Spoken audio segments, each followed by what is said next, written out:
members go from training to 6 figures, and we're ready to help you do the same. Don't wait. Apply now at a1garage.com/careers. A1garage.com. A1 from day one. Listen to 10 seconds. weekday afternoons at 3 on ESPN Las Vegas, 1100 AM and 100.9 FM, KWWN Las Vegas. Live from the Golden Circle Sports Bar inside Treasure Island, it's Cofield and Company on ESPN Las Vegas. It's Friday, Friday. Gotta get down on Friday. Everybody looking forward to the weekend. Friday, Friday. Getting down on Friday. Everybody's looking forward to the weekend. Partying, partying, partying, partying. Yeah, all right, here we go. Friday. Fun. Oh, yeah, a lot of good stuff to get into today. Cofield and Company. You heard it live at Treasure Island. John Von Tobel is here. James is back in our Findlay Toyota studios. Much to hit.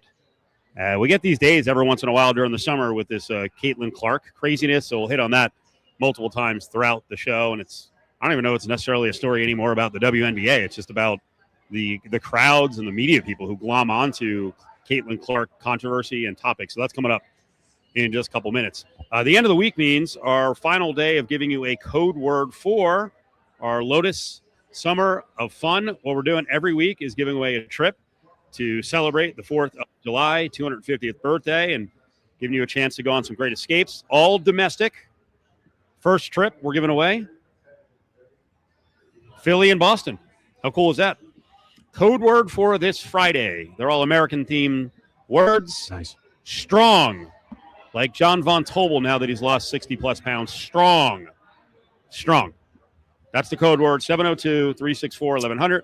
Text it in. Strong. Our Lotus Summer of Fun is brought to you by our friends at Terribles, Baylaw Injury Attorneys, and, of course, us right here at ESPN Las Vegas. What's up, John? Speaking of strong, this is a strong camera angle on me here. Feeling pretty good. Did some good yoga this morning, Feel like it's got a good pump going today, you know what I mean? We're going to see how good you feel because I think we have some media fights that we're lining up. Oh, yeah. And we're going to do that in the middle of the show and then bring in Mark McMillan, who's a former athlete, kind of want his take on what happens when things get physical, like the WNBA. Because I got some strong takes on a story, on an angle that I don't really think I hear a lot of people talk about because they don't really care about the WNBA or the basketball very much. We know why they care. Let's talk some NBA. John's great on the NBA. I want his take on Giannis, but we'll do that in the 5 o'clock hour. There was a big trade yesterday.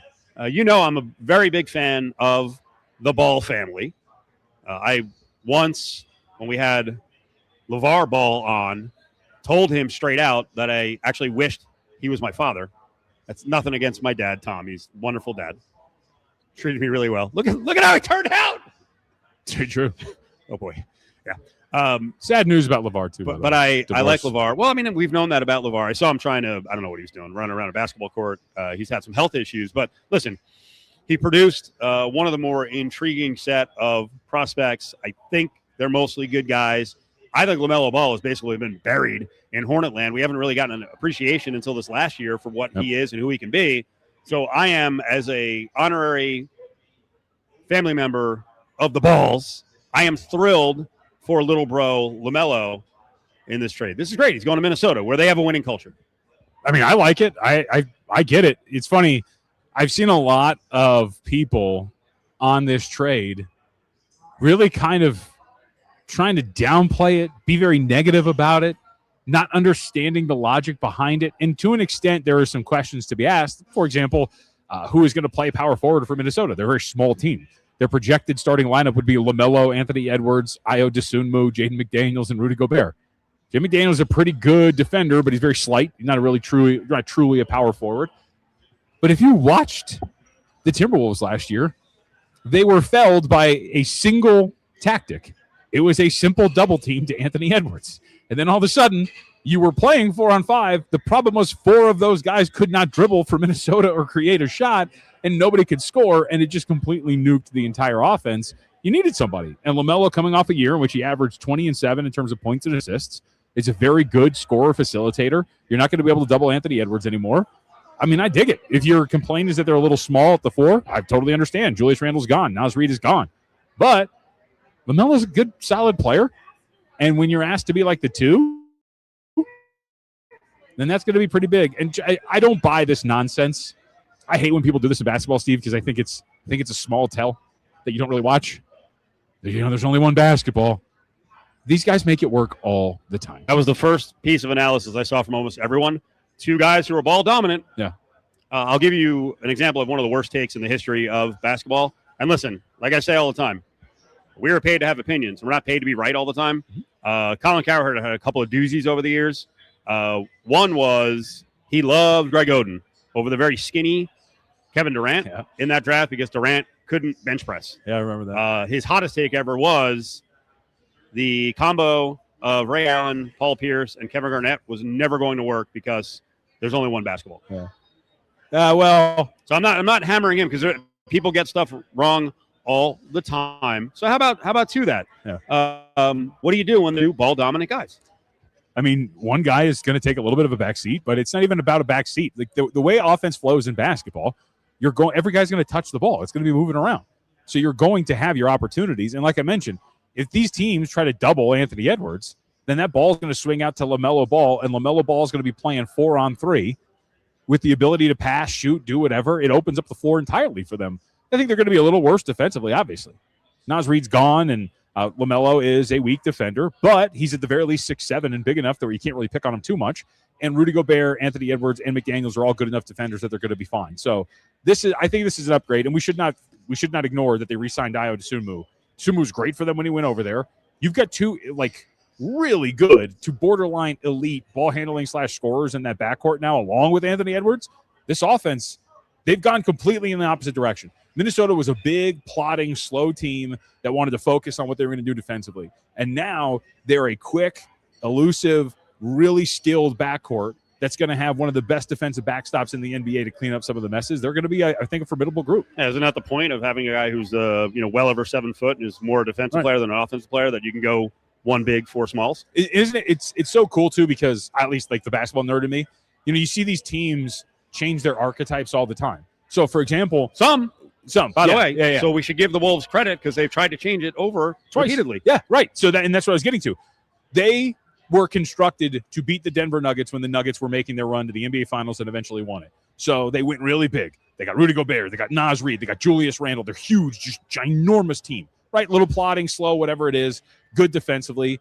They got to multiple Western Conference Finals, but now look at today's day and age and the way that some of these teams, specifically in the Western Conference, are built. Oklahoma City is a backcourt dominant type team that is starting from the guard forward. Same thing with teams like the San Antonio Spurs, right? They do have Victor Wembanyama, but they're a bunch of rangy, really quick, good guys along the perimeter that you're going to have to deal with. How do you do that? Well, you get a bunch of guys who can score and can actually attack one-on-one matchups, and that's what Minnesota's doing. I think it's a brilliant look in terms of your ability to change on the fly. The Caitlin Clark phenomenon. How many times have we done this, right? This is chapter 13 of a real big blow up. The Alyssa Thomas throat punch. Let's calm down. We'll get John's opinion on this. Right out of the gates. Flagrant 2, 1-game suspension. Enough? Yeah. So be careful. Okay. Why? Don't be anti-Caitlin Clark.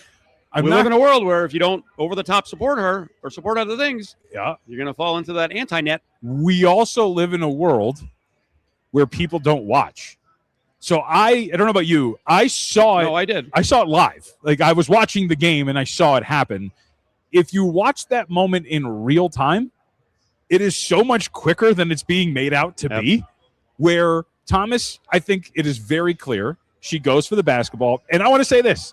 I think Thomas tried to pull the football scrum, which is she was going for the ball, and he was like, let me just lean on you really quick so I can get up. I've done it before.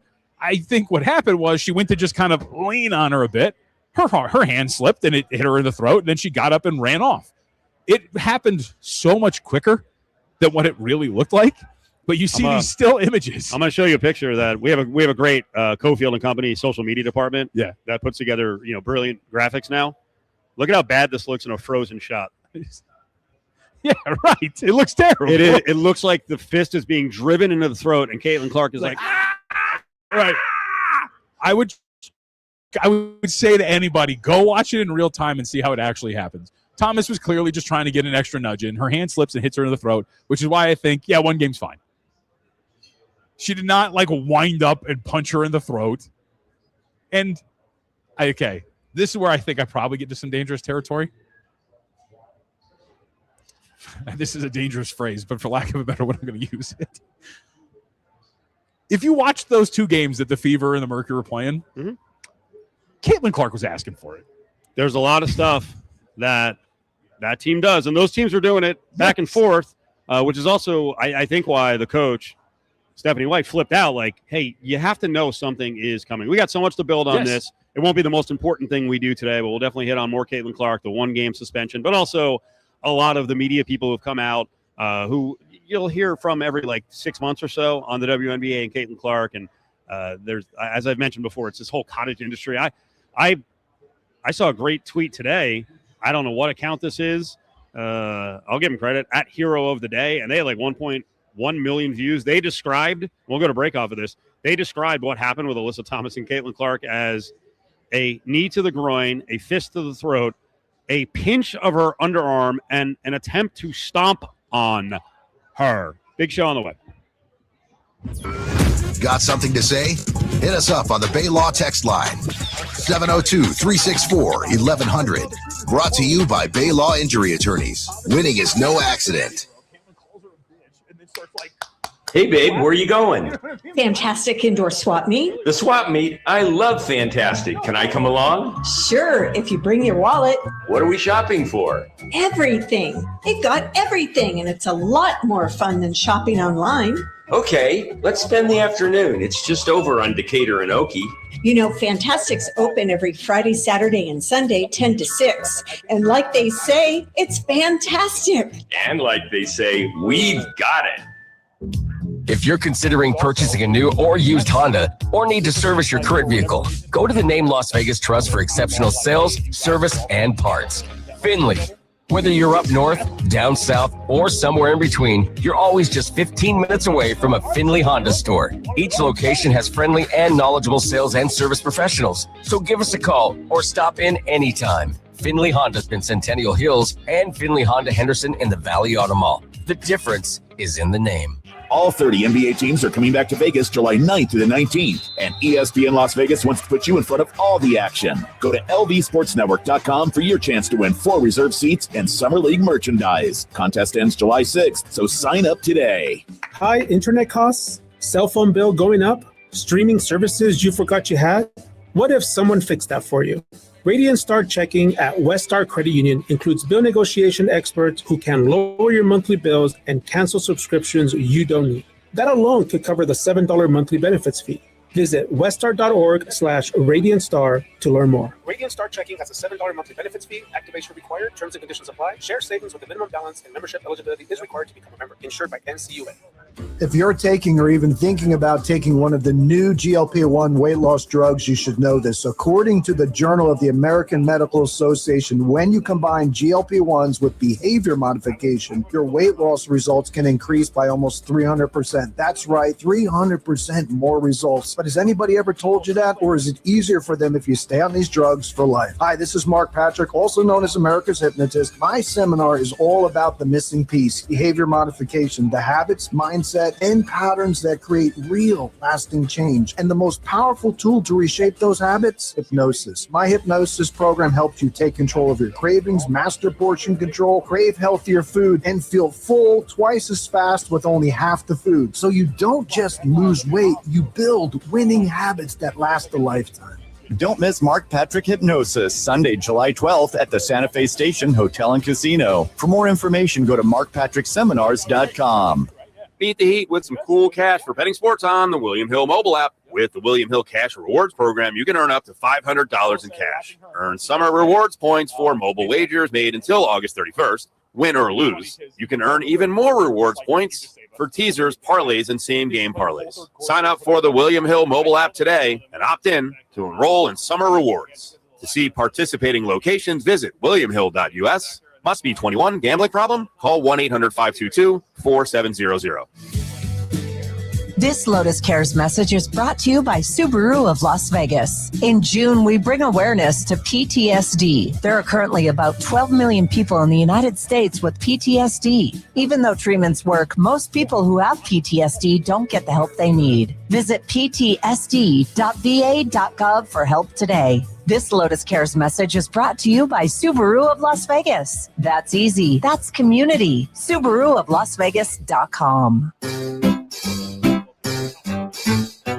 1877 Cars for Kids. KARS Cars for Kids. 1877 Cars for Kids. Donate your car today. Call 877 Cars for Kids to reach a friendly live agent. Donation is super easy, and your car can be picked up as soon as tomorrow. Call us now or go to carsforkids.org. 7 Cars for Kids. Donate your car today. Did you know you can donate real estate too? Hey, Las Vegas, are you tired of plumbing prices that break the bank? At 365 Plumbing, we're bringing fair pricing back. Family owned and operated, we treat your home like it's our own. For your everyday plumbing needs, we have Arash. 65 days a year, rain or shine, day or night. Extend the life of your water heater right now. For a limited time, take advantage of our water heater flush special for only $26. Visit us at 365plumbingnv.com. 365 Plumbing, because where the water flows, 365 Plumbing goes. Your spot for pregame and postgame food and libations before and after sporting events on the Strip. Of course, it's Jackson's Bar and Grill. 6020 West Flamingo, that's Flamingo and Jones. Tasting table just named Jackson's the 7 absolute best steak dinners under $30 in the entire U.S. The 1-pound ribeye or garlic marinated bistro filet is just 10 seconds. There each morning, hand cutting the steaks. Awesome gaming bonuses. It's Jackson's Bar and Grill, 6020 West Flamingo. That's Flamingo and Jones. Tell them Cofield sent you.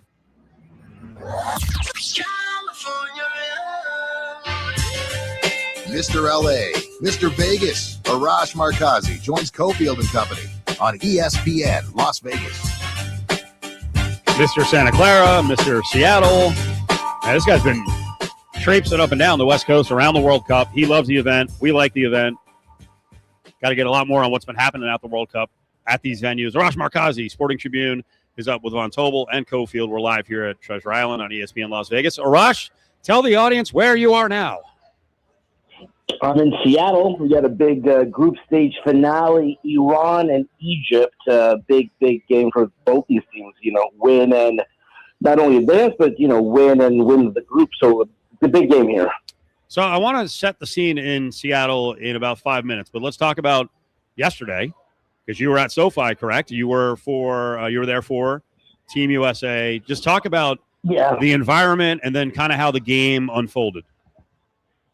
Really a celebratory mood pregame. Again, Team USA had clinched the group. Again, I was back in Seattle for that game against Australia. By the time we had gone to that night, Team USA had clinched the group. So really effectively almost like a friendly or a preseason game as far as USA is concerned in terms of making a ton of changes. And so that was the mood pregame. And then USA gets on the board quickly, 1-0. And I think everyone at that point saying listen, not a game that we have to win, but let's go.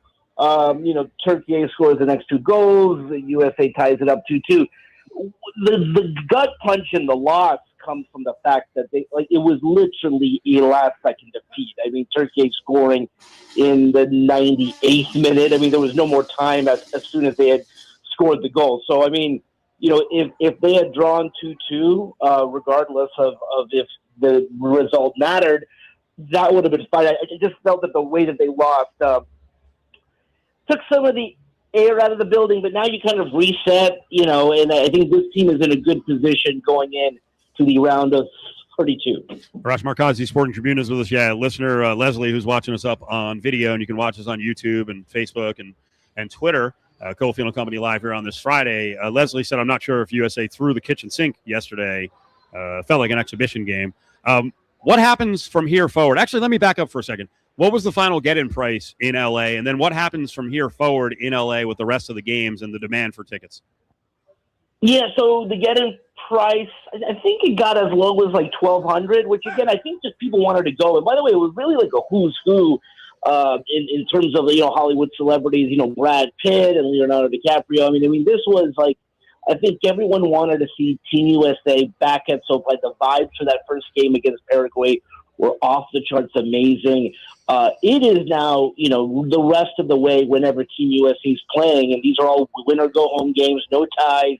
It's going to be extra time. It's going to be penalty kicks if you need to get there. So all these games going forward are big. So the next game against Bosnia in Santa Clara, get-in price, I think, is at $3K, maybe even more. But, I mean, then if they win, the big thing about them winning the group is that they're going to stay on the West Coast. So if they win in Santa Clara on July 1st, their next game would be here in Seattle. Then if they win that game, the next game would be in Los Angeles. So really putting themselves in a position to stay out here. What about the important things like the condiments? That was a big story prior. Are they still getting their brands scrubbed out there in LA? Yeah, I mean, that was a big thing in SoFi. They have not gone, when I say they haven't gone to those extremes, there's no real condiments at the press box in SoFi, but I was at Levi Stadium, which they're calling it during the football season, but they're, what is it, like the San Francisco Bay Area Stadium during the World Cup. But yeah, I mean, someone going to the extent of putting black tape on every condiment name, wild, crazy, but, I have no issue with food for purchase in the press box. I get we're used to having free food in the press box. Yeah. I just like the fact that there's food for purchase. I think the complaints that I had and a lot of the other journalists had was like there was like no food. Like there was no food, no water, no you had to leave your computer, go out and wait in the concession lines if you needed a drink. So that got corrected. By the way, Steve, remind me, I have a great anecdote about the food and the media at the Aces game from yesterday that I'd like to talk about.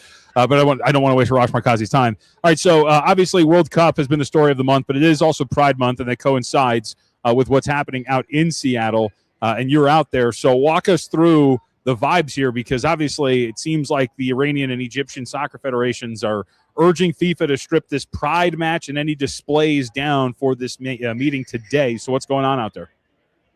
Yeah, I mean, great question. I don't know what it's going to be like. I'm heading out there shortly after we're done here. Again, the game starts at 8 p.m. Big difference from the last time I was in Seattle for the USA-Australia game. That game kicked off at 12 noon last Friday, so there was like a party vibe as soon as you woke up. I mean, that was like a college football tailgate. Not sure what the vibes are going to be like. So no real like atmosphere yet, but what is it going to be like if there are flags or something of that nature? Again, I don't think anything's going to happen. There was some, talk online, which I think is ridiculous, that like one of the teams like walk off the field. I mean, this is a World Cup. This is the biggest game for these two countries that they've ever played before. They've never advanced past the group stage. So the fact that the winner of this game can do that, huge game. So I'll definitely be tweeting about it on social in terms of the vibe, the atmosphere, but we don't have that quite yet. You tell me if I'm wrong. I would assume that most Iranian fans and Egyptian fans, while they may not be pro LGBTQ, I don't know that they're going to be looking to like rip flags away and fight people, especially in the case of Iran. I would assume that's more of a governmental stance. I mean, just give me your opinion. You're Iranian. Yeah, no, listen, this is all about the government. This has nothing to do with the players, even, quite frankly. This has nothing to do with the fans. This has nothing to do with the people who are living in Los Angeles or Seattle or wherever, and like who are a part of this country now. This is all about really both countries, but Iran in particular. That government, that the majority of the people who will be at the games rooting for Iran, have nothing to do with them. So, again, you're not going to see that many fans in the crowd take an exception to a rainbow flag or any like LGBTQ related thing. I mean, it is like interesting, guys, that they did pick this game in particular. Again, I've been I don't know, like 6 or 7 World Cup games. I mean, that has not been a focal point in any of the games I've covered. The fact that this was the game that they picked is interesting, but listen, I don't think it will be a big factor in terms of anything happening crazy outside the stadium or certainly inside too. I didn't know that you were Iranian. I mean, I'm curious. Like, do you care about this? Are you into this? Because like my family is Mexican, and like I get really fired up for this stuff. I got my kids, I got everything. So, are you into this too? Yeah, no, this is a big game. I mean, this is why this game I kind of circled on the calendar, not knowing if it would mean anything. I mean, certainly the fact that you've drawn the first 2 games and have been in position to win both of them, a big moment for the country, big moment for the fans of the soccer team. But yeah, I mean, listen, I follow them. I obviously don't cover them, but it has been unique, going to all 3 of their games so far at the World Cup. Again, their first 2 games were in Los Angeles, training camp down in Tijuana. It's been so interesting how the storyline around this team has kind of evolved, and I think that they've handled themselves extremely well. So I think even the Iranian contingent that obviously despises the government, and we all do, by the way. I don't think there's that many people who are pro-current Islamic Republic. They've kind of come around to supporting this team and realizing there is a difference between the soccer team and the current regime there. Arash Markazi is with us. And by the way, for folks who don't know, Arash and the Sporting Trib crew does Sporting Trib Today, which you can hear on our Lotus sister station, the Iranian station in LA, where Farsi is more than a key language. So you get the tie here for Arash. This World Cup has been a massive success. We had the number yesterday that through 56 of 104 matches, attendance record has already been broken. So Americans and obviously the venues in Canada and Mexico, everyone stepped up. They're going out to the games. Could we get the World Cup back here before 2040? Yeah, I mean, there's been talk about that. I mean, what we can provide is the infrastructure of having these beautiful stadiums that are not built specifically for the World Cup. Again, you hear these horror stories in Brazil or Qatar about people building these soccer stadiums that are going to be used for 1 or 2 months, and that's pretty much it. And whether they're just, not used or whether they're parking garages or whatever. I mean, the fact that it's very turnkey, that is the cool thing. And, so there has been talk. Yes, I mean, this has obviously been a massive success, and the entire world loves to have an excuse to come out here. And I know there was a lot of stories about the ticket prices and visas and whatever. I mean, really the story of this World Cup, and we'll see how it progresses. I mean, this has been a massive success from a TV viewership perspective, an attendance perspective. The fans are having a great time. The games are amazing. The stars have come out, stars on the field and off the field too. Listen, I mean, the other thing that I hope is that if the World Cup does come back, that Las Vegas is involved. And again, I agreed with their standpoint back when they originally made the decision of not wanting to kind of spend the money like SoFi did in terms of expanding the field and things like that. It's worth it. And I really feel bad that the Vegas is not a part of it, because those fans, and I don't know what country would have played in Vegas, they would have obviously loved Las Vegas. All right, we got to hit on something Los Angeles when it comes to basketball. Keaton Wagler. No, we can save time for that one. LeBron, what's going on with him? Because I read a report that the Lakers in this window to negotiate haven't even reached out for him. Are we done in a Lakers uniform? Yeah, I mean, here's the interesting thing is that they have whatever, like $50 million or whatever to spend, and do you go to LeBron first and figure out what number that he wants, and if that number's so big, and then you see what you have left? I mean, I think we all agree that you can't just run back the team that you had a year ago. So in their mind, sort of the best way to get LeBron to come back potentially is to kind of get some pieces in place and say, hey, LeBron, obviously this isn't as much as you would like to make, but I think we added some pieces and we brought some guys back that we think we can put together a competitive team. And to be honest, at the end of the day, it's really up to LeBron. I mean, he's made $1 billion in his career. Like at this point, and I know he should get paid, like a top 20 player, but listen, I think he wants to be on a competitive team, and I truly don't think if they just run this back, this team is gonna be a contender. So that's why they haven't really made him an offer, because I think that they're trying to figure out what to do with the cap room that they have right now. Arash, you're the man. Love your coverage. You're basically making us feel like we're at these games, so I really appreciate it. Follow him on Twitter, at Arash Markazi, at Sporting Trib. We'll see you, buddy. Thanks, guys. Talk to you soon. A big 4th of July show coming up over at the Sahara is Smash Mouth at the pool. Ticketmaster.com is where you can get your tickets if you don't win a pair right now from James. Smash Mouth, 4th of July, Sahara, 364-1100, caller 7. Summer weekends were made for baseball doubleheaders. As on Saturday, we'll start off in the morning as the Yankees take on the Red Sox in Boston at 10. Then it's off to Anaheim as the Athletics are taking on the Angels at 6:30. Then on Sunday, let's switch the order as we'll start with the A's in Anaheim at noon, followed by the Yankees at Boston at 4. So fill your weekend with sounds of baseball as we get you ready to head into July on ESPN Las Vegas, 1100 AM and 100.9 FM. Bring on the fun and bring home a new Honda with a great deal on an Accord or Accord Hybrid. New roads, great deals, a new Honda. Make every moment count with a new stylish and sophisticated Accord from the 2026 Kelley Blue Book Best Value brand. For a limited time, well-qualified buyers can get a 4.49% APR on the 2026 Accord. Hurry into your Honda dealer today. See dealer for financing details. Based on 2026 Consumer Choice Awards from Kelley Blue Book. Visit KBB.com for more information. Car crash? Got road rash? Muddy, muddy, muddy. More for me, less for you. I'm way better looking than that other guy, so I'll get you more. Stop.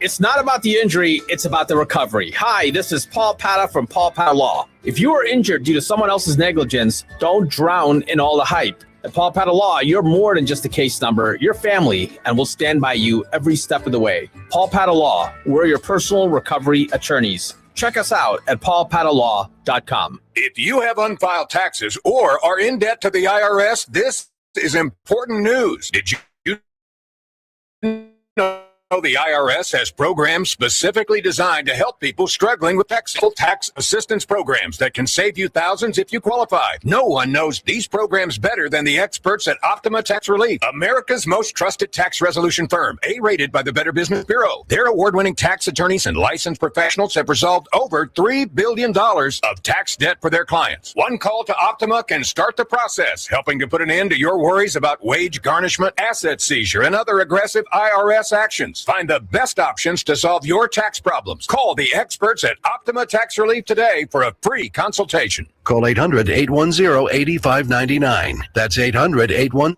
10 seconds. 800-810-8599. Optima Tax Relief. Some restrictions apply. For complete details, please visit OptimaTaxRelief.com. It's Cofield and Company on ESPN Las Vegas. Good Aces victory last night. John Von Tobel was there. A lot of benchmarks reached. First of all, a win against the Dallas Wings, who had kicked the crap out of the Aces 10 days ago by 30. And in the game, another record set. You got some really good veteran players and high achievers on this team, like Chelsea Gray. So last night, Chelsea Gray gets her 2,000th assist for her career. I thought it was a pretty good moment. I mean, it took a little bit later afterward when she achieved the milestone. They had a little thing up on the board, everybody cheered for her, but that's pretty good. I mean, she's had a great career. I was looking over some of her numbers at the beginning of the season, or the beginning of her career, and how they improved in her big jump in her third year and what she was doing. So, and watching her, man, and that was kind of the theme, because I asked Becky Hammond, do I get to say Becky Hammond told me? I asked her yesterday just about, hey, can you put this into words about an achievement like this? And she said she's the best passer I think I've seen, either male or female. And you saw some of them at play yesterday. Some of the behind-the-back passes for open threes. She had a great moment where she drives baseline and gets caught up in the air and jumps out of bounds and finds a teammate underneath the basket for a wide-open little layup. She was brilliant again yesterday. Double figures with nearly double figures in terms of assists, but it's a pretty good moment. And she was, a lot of people are going to talk about A'ja Wilson with a 30-9 and a dominant performance offensively. When I was watching that yesterday, I thought Gray really stuck out a lot. And I don't think it was just because of the milestone you watched yesterday either. Always got to mention Caitlin Clark anytime we're talking about the WNBA.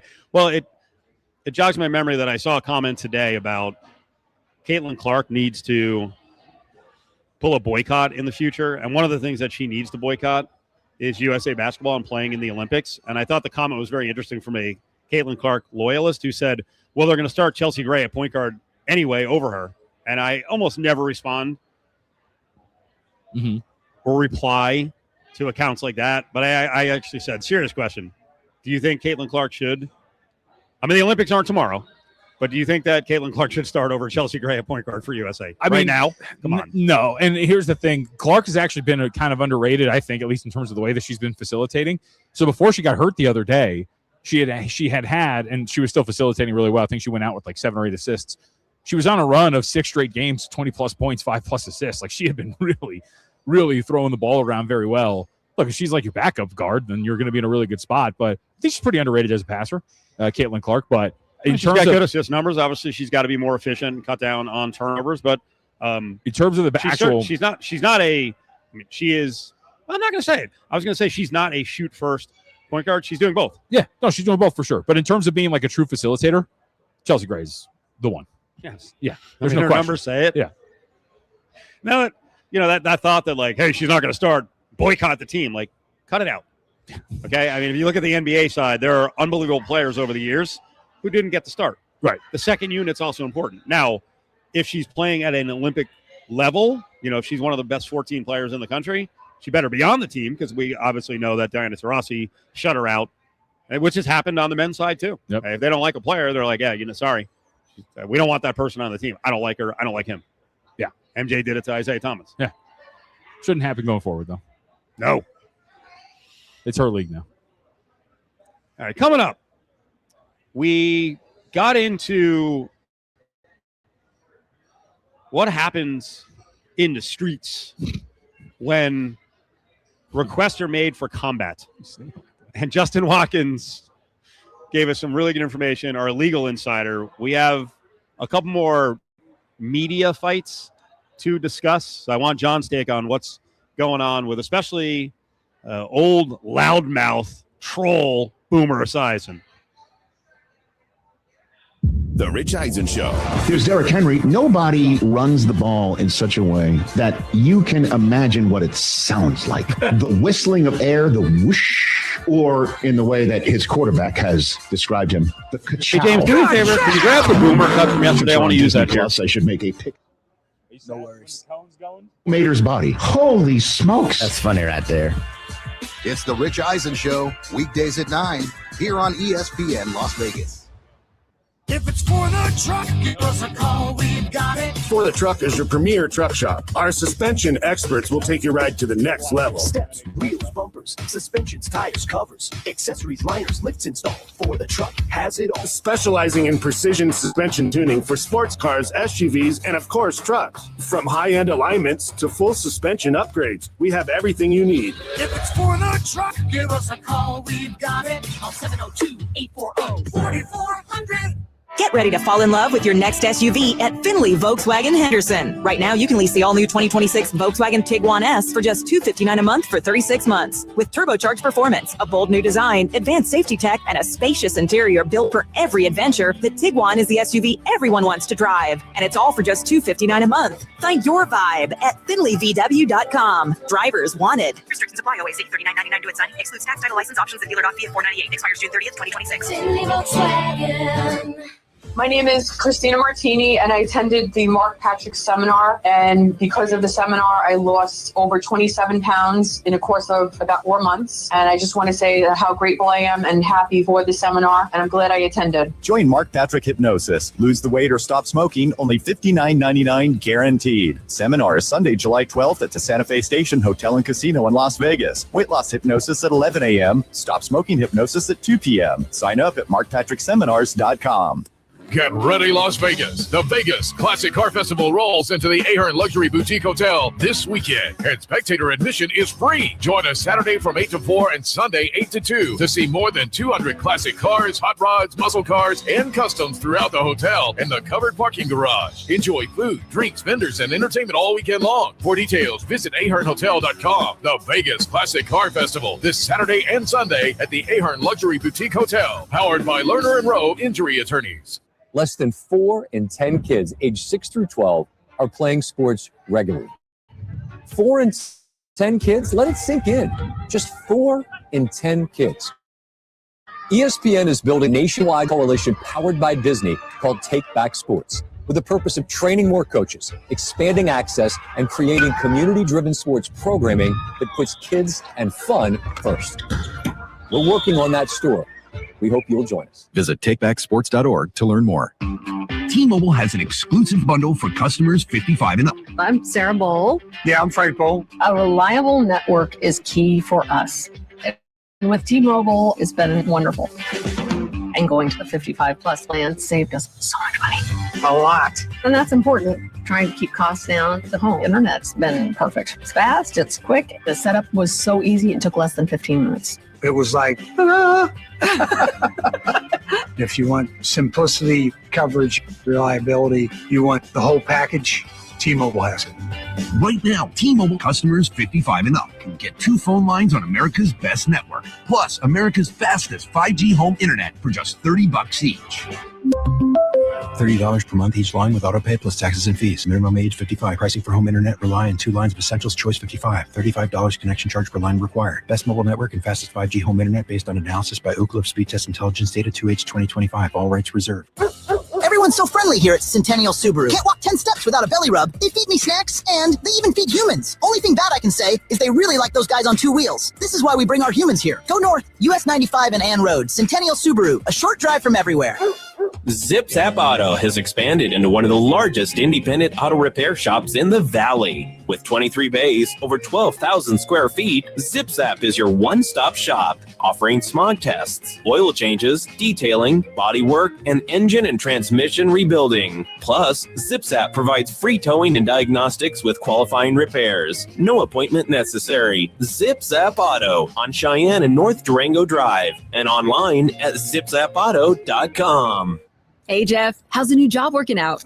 Really sucks. Terrible boss and the paycheck is even worse. I gotta get a new job. Truck you. Wait, what? Truck you. You don't have to curse at me. Dude, you should check out Truck You CDL training. My brother got his CDL license in 4 weeks, and now he has a new career making great money. Okay, I'm listening. Truck You offers small classes with night and weekend times available. They will even help with payment programs. Check them out. Truck, the letter U, LV.com. Truck You.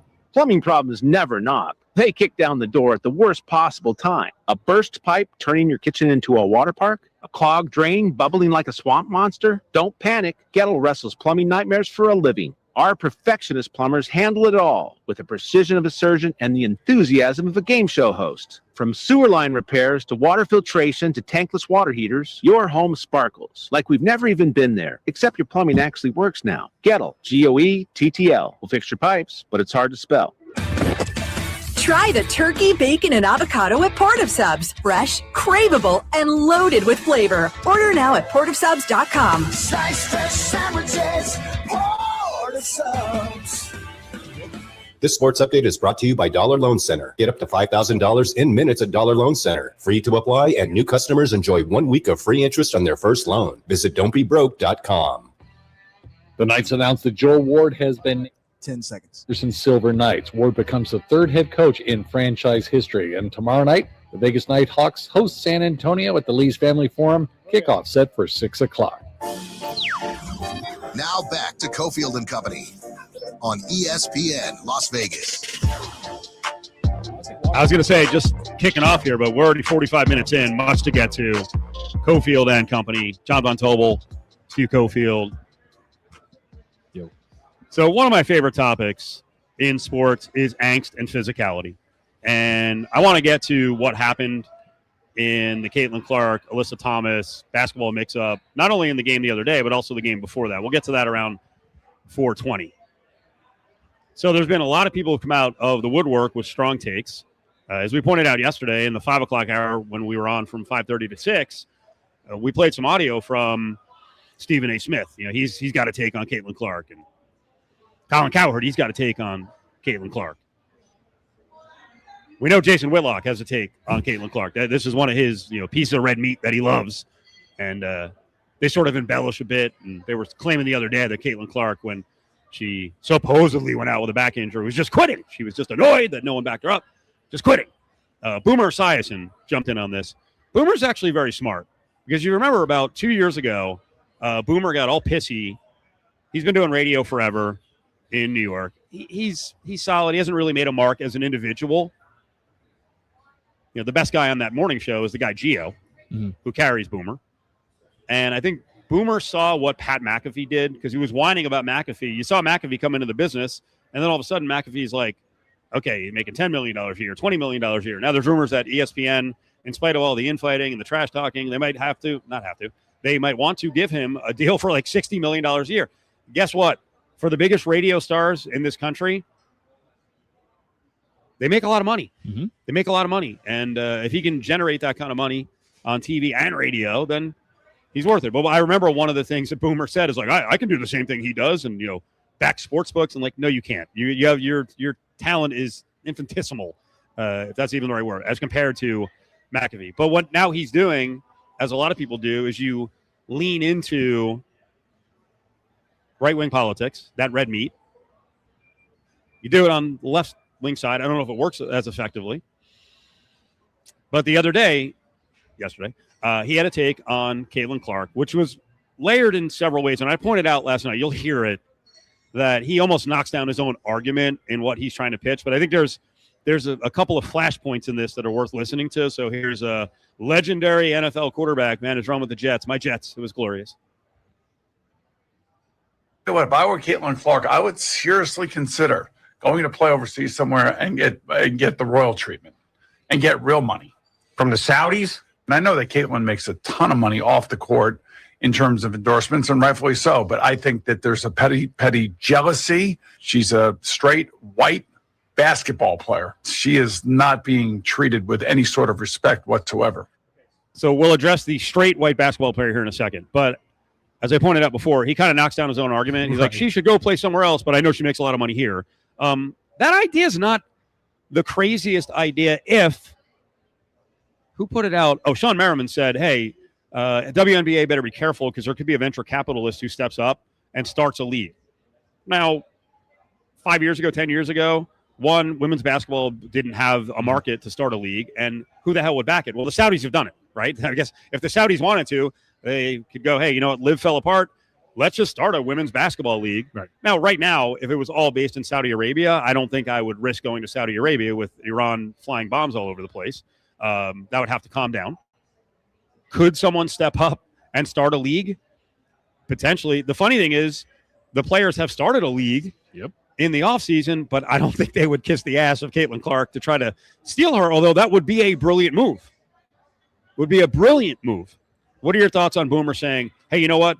Leave, because a lot of people have had this thought. If she leaves, the whole league is crashing down and falling apart. Well, I would definitely disagree with that. I mean, the league's not. If you're actually watching, then there's a lot of different young stars that are out there that do have this, not the same level of attraction and attention, but are good enough that if you actually like the game, then you'll stick around and watch. I was just telling you yesterday, watching Paige Beckers in person was very impressive, and it's the first time I got to watch her. It was really actually fun to see. So I think a lot of people, if you actually like the sport, you're going to stick around.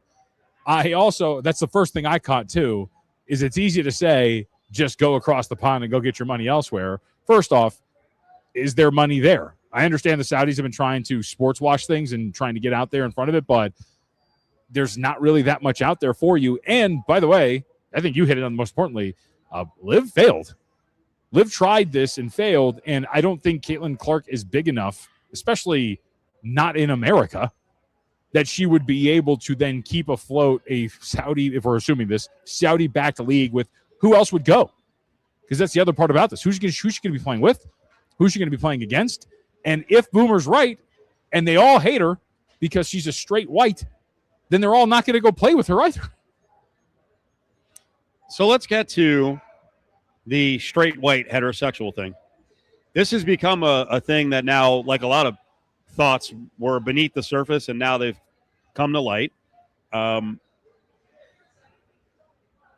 I think hosts will throw that out because they feel like they're satisfying a certain audience.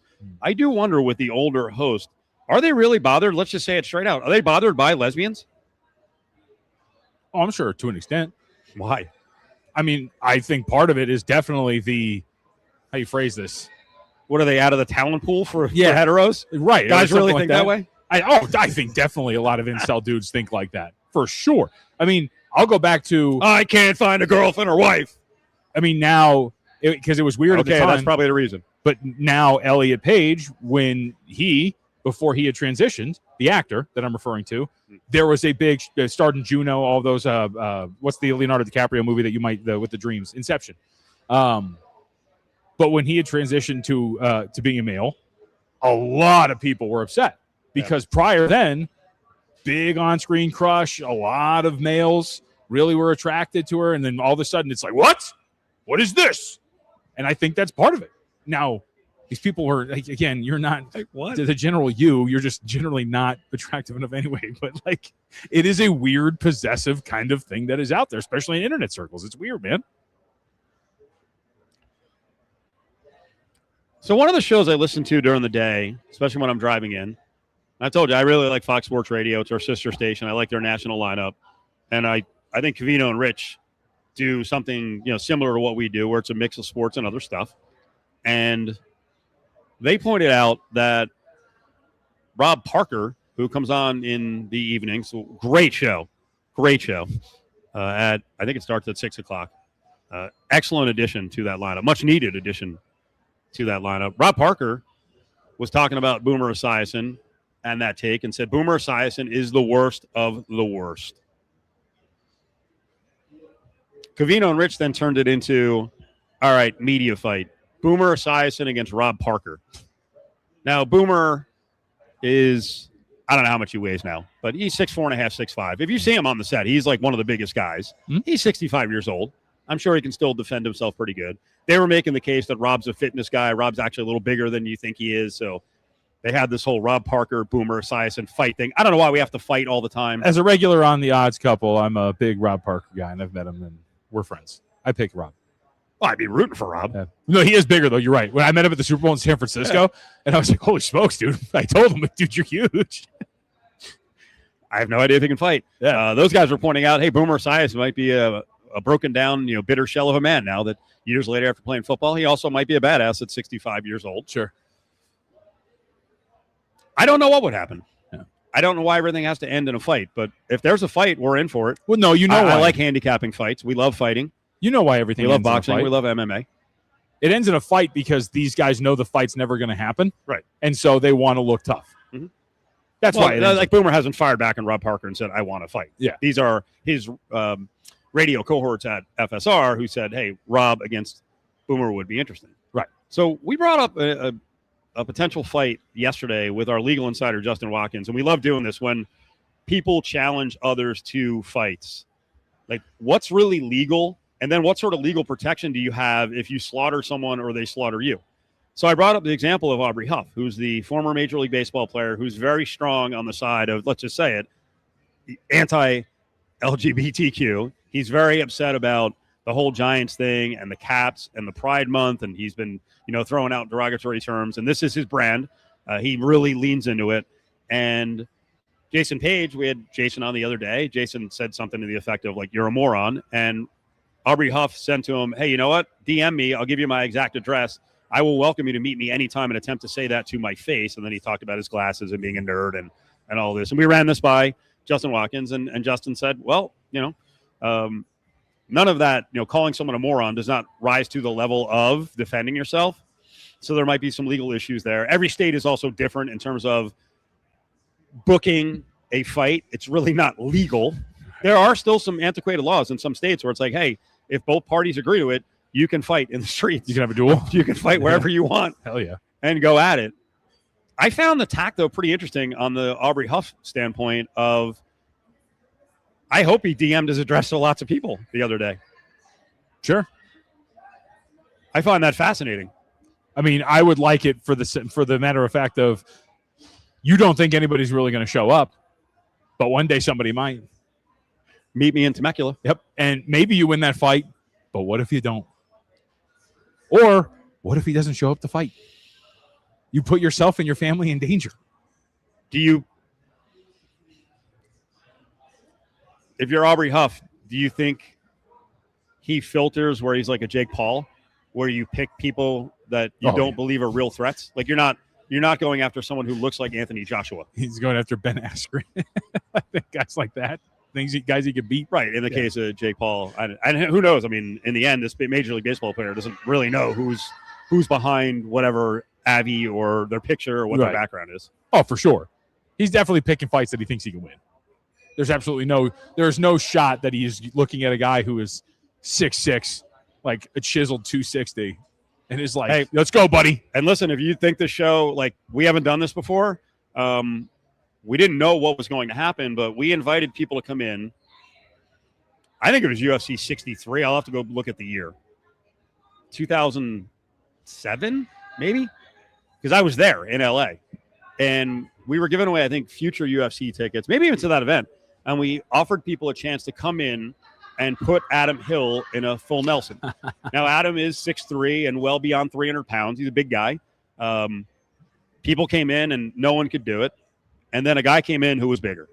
And it turned out the guy was a pretty high-level judo practitioner. And not only did he put Adam in the full Nelson, he picked him off the ground. And then I think he cut off the blood. Adam passed out and he dropped him in a panic. And he was out and like slammed to the floor on the concrete that was covered by a little thin carpet. So that would be an example of like, be careful of what you're biting, because you may chew off a little too much. What do you now? What do you weigh? Like 237, 236. What are you, 6'2"? Yeah, 6'1", 6'2", yeah. I don't know how heavy Aubrey Huff is now. If you look up his size, I think he was like 6'4" or 240 when he played. What would you do against someone who's 6'2", 240? I'm not saying handicap the fight. Like, how would you try to go about it? You got to go for the knees, don't you? I think you have to go for a takedown. Yeah, right? you got to take them down. Because even big guys, they don't know what to do when you get them down. It's not like I do. I'm just saying, like strategy-wise, I think that would probably be the way to go. Because then you eliminate reach. You can do all that kind of stuff. If you're getting dirty down low, absolutely. I know Adam used to talk about one of his brothers, because they were both gigantic, but one of his brothers, would get fired up, and to calm him down, they would actually go to the ground. Yeah. And then he would use his size basically to kind of lay and pray. Yeah. I don't know if he was in half guard. I don't know if he full mounted. I don't know if he was in full guard. I don't know if he had side control. Right. And now, if I'm putting myself in this situation, my gas tank's way better now. So I can definitely That's the other problem in real fights. Yeah. Most of us have no idea of how to manage, because you just elevate so quick. Like I'm definitely I'm ripping 3-mile runs every day. So like my gas tank is good. I can at least last a little bit. How many cast members do we have? I mean, I'm not offering up our guest that could get down. That could handle someone who's 6'4" and 240. Not many. I mean, Willie's out. No. I'm talking guests too. I'll ask, because I ask this to him all the time. Who was I talking about the other day? Well, Marty be interested. Didn't you say he's in shape? I haven't seen him for a while. He's in shape. Yeah, there we go. He's a good guy. Well, the one I was thinking of is, and we'll ask him next week, is RJ Clifford, who fought MMA, wrestled at San Francisco State. RJ's only like 5'8", but he fought, I think, 7 times professionally. He's probably, I would guess, 200 pounds. Like, I wonder what he'd probably say the same thing against someone who's 6'5" and 240. Now, he might be He was pretty close to him, too. Although I don't think we're going to send someone on our behalf to go fight Aubrey Huff. I think he might be too gentle of a soul, and I don't know him too well. And I've never met him in person. I think you did. What about Xavier? I don't know if he can fight. He's a wiry 6'3" and probably 210. I was going to say, he's a big guy, right? And he's in shape, but it's like yoga and whatnot. Again, I don't know why we're offering up our guest Xavier would fight to go fight. I mean, a regular who's not a regular right now because he's coaching. Do you remember when Stanford Rout came down here? Yeah. And Stanford was great. You're like, Stanford, you are a former defensive back. Yeah. And he walked up. First of all, his mitts are gigantic. This goes back to my theory. He's 6'1". I mean, but that also speaks to anyone who wants to challenge a former Major League Baseball player. These are former athletes. They're monsters. Plumbers, HVAC techs, contractors, and DIYers. McFadden-Dale Industrial Hardware has the tools, parts, and supplies to power your next project. Open early and stocked with everything you need. Stop by South Decatur near Russell. McFadden-Dale Industrial Hardware. Fast, easy, and built for the pros. Try the turkey, bacon, and avocado at Port of Subs. Fresh, craveable, and loaded with flavor. Order now at portofsubs.com. Slice fresh sandwiches, Port of Subs.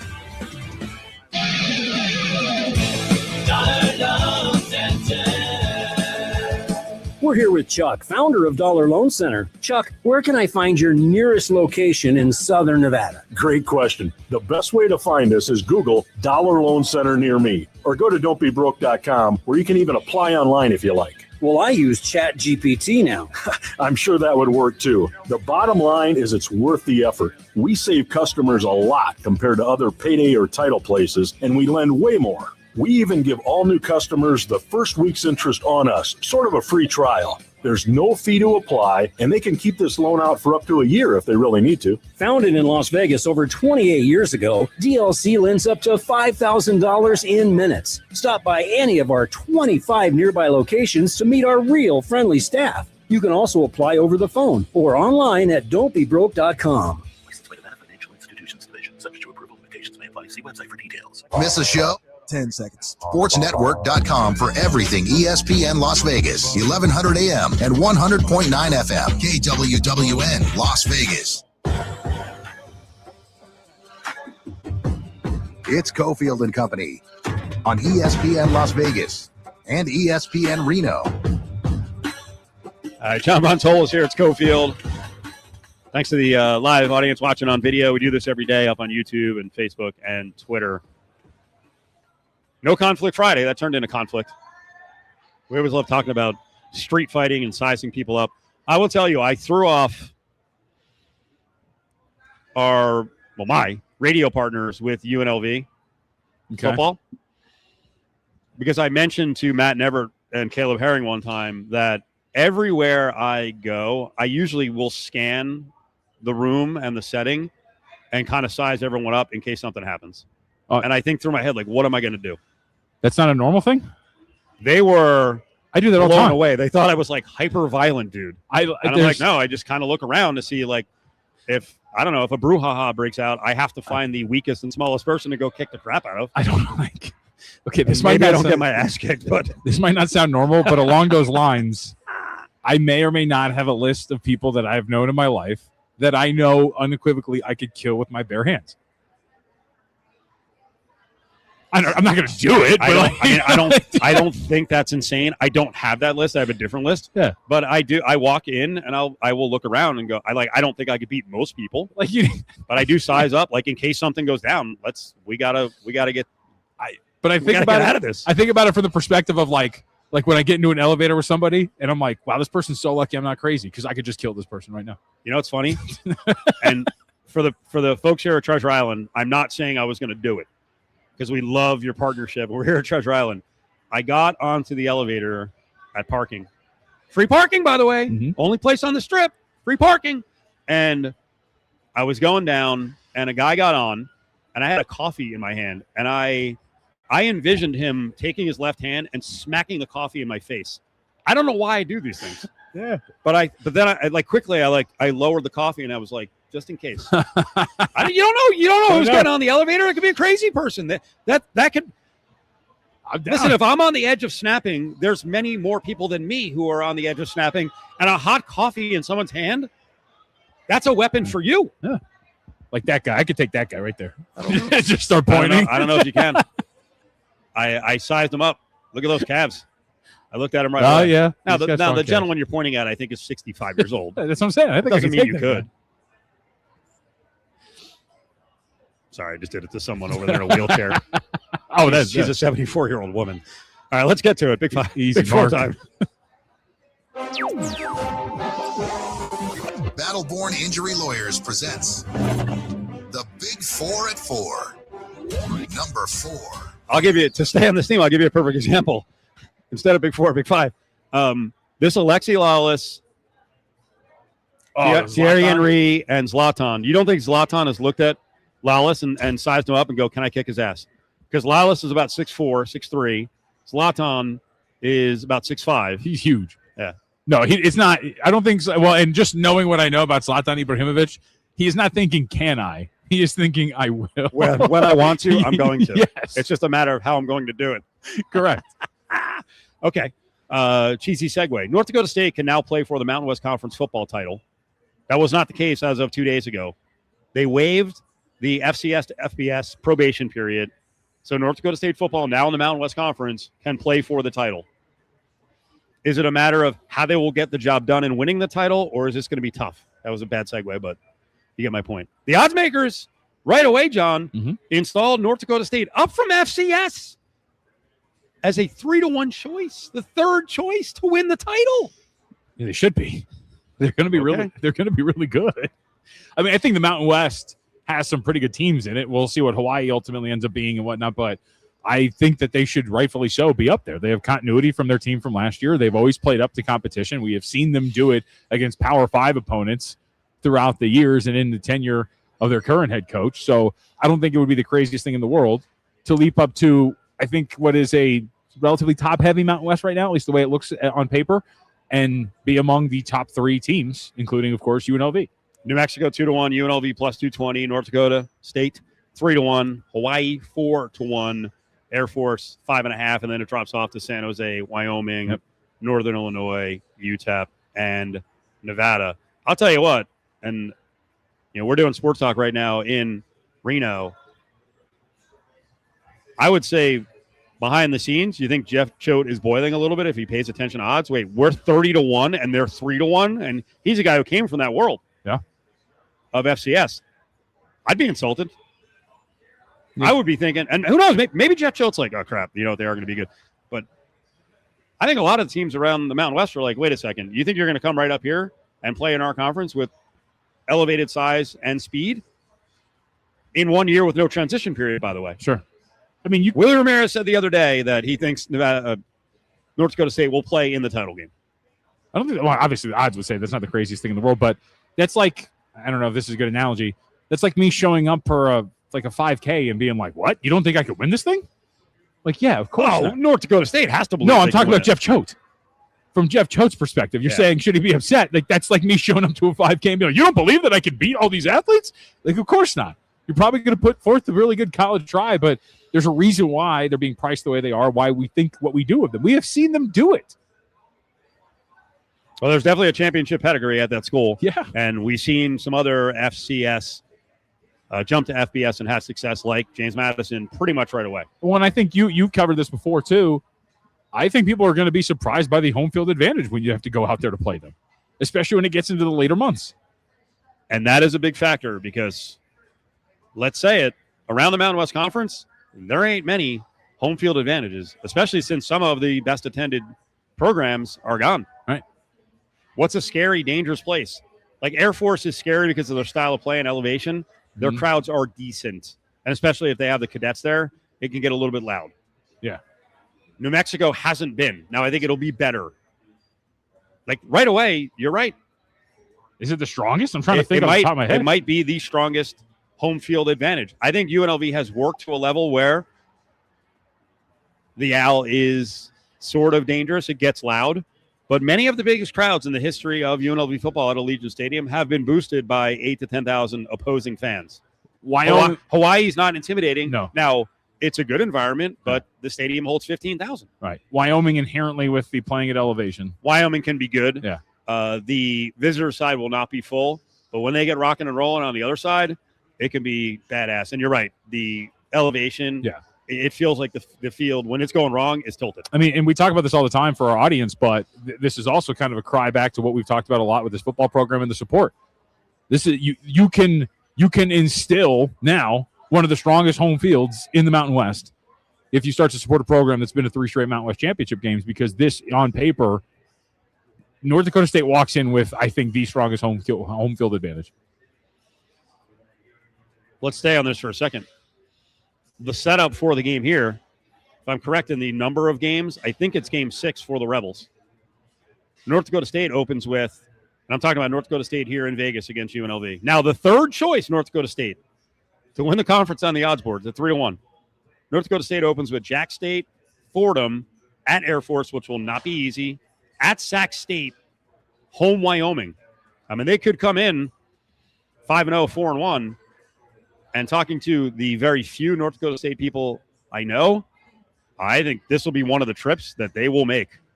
There could be 8,000 to 10,000 North Dakota State fans at their first ever game at Allegiant. Yeah, dude. I mean, they could steal a lot of the thunder from the home field of the Rebels. I apologize. Justin's partner, his name escapes me. Matt Hoffman. Matt Hoffman. Yeah. We talked to him at length about this. He went to both schools, North Dakota and North Dakota State. Yeah. And he said they're coming. Yep.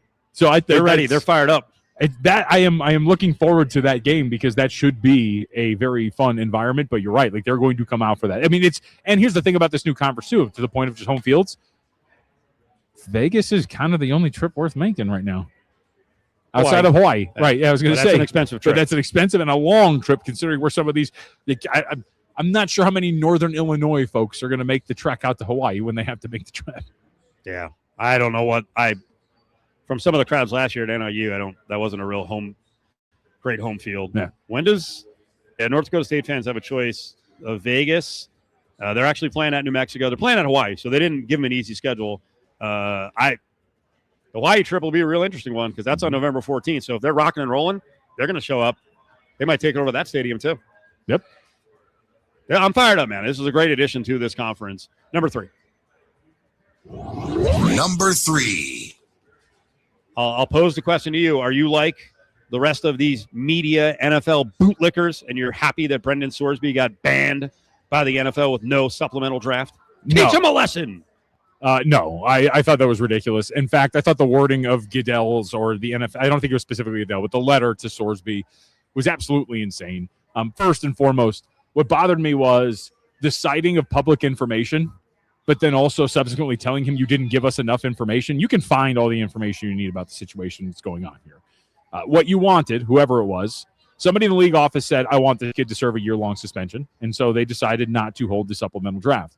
I think what bothers me now, too, and I think it's perfect, I mean, not perfect timing, but the timing is interesting.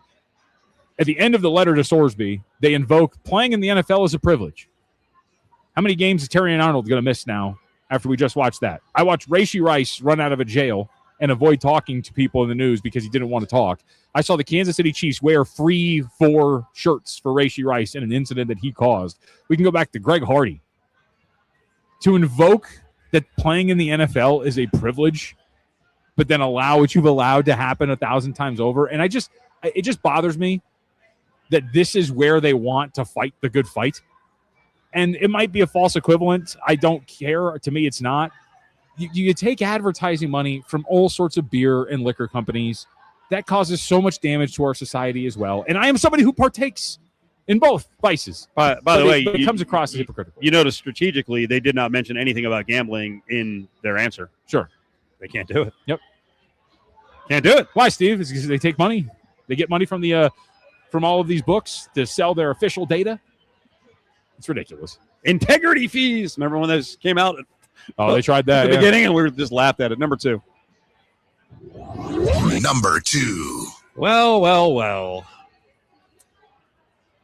Who's the only sports talk show host in the country who went on for weeks and weeks about a guy named Tom Dundon and private equity and how terrible it was if the Hurricanes won the Stanley Cup and emboldened one Tom Dundon?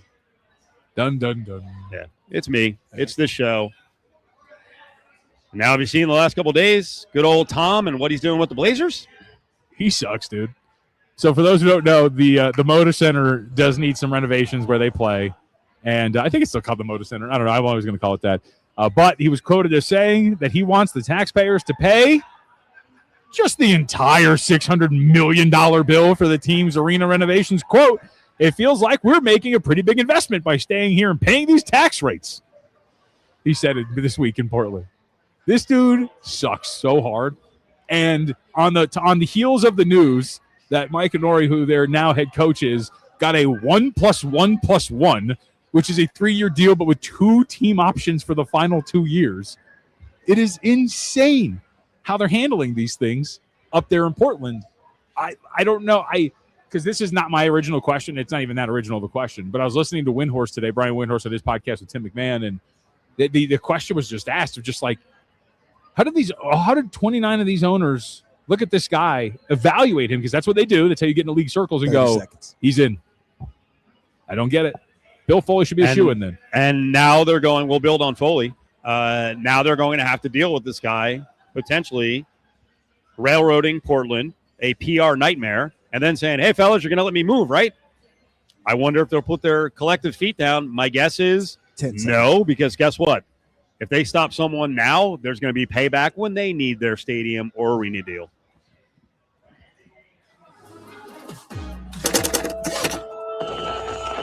Technology never stands still.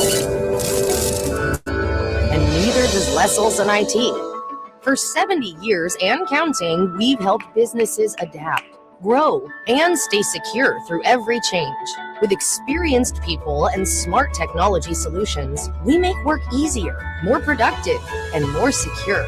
Yesterday, today, and tomorrow. Let Les be here for you. Are you drowning in debt? Looking for a way out? Panda Law Firm has you covered. Our legal team has more than 60 years of combined experience in debt relief and consumer protection. We've helped countless clients break free from the burden of debt. If you've got more than $10,000 of debt, it's time to get Panda. We'll work to find the best solution for you. Don't let debt hold you back. Contact Panda Law Firm today and let us help you reclaim your financial freedom. If you've got debt, call Panda Law 702-818-3888.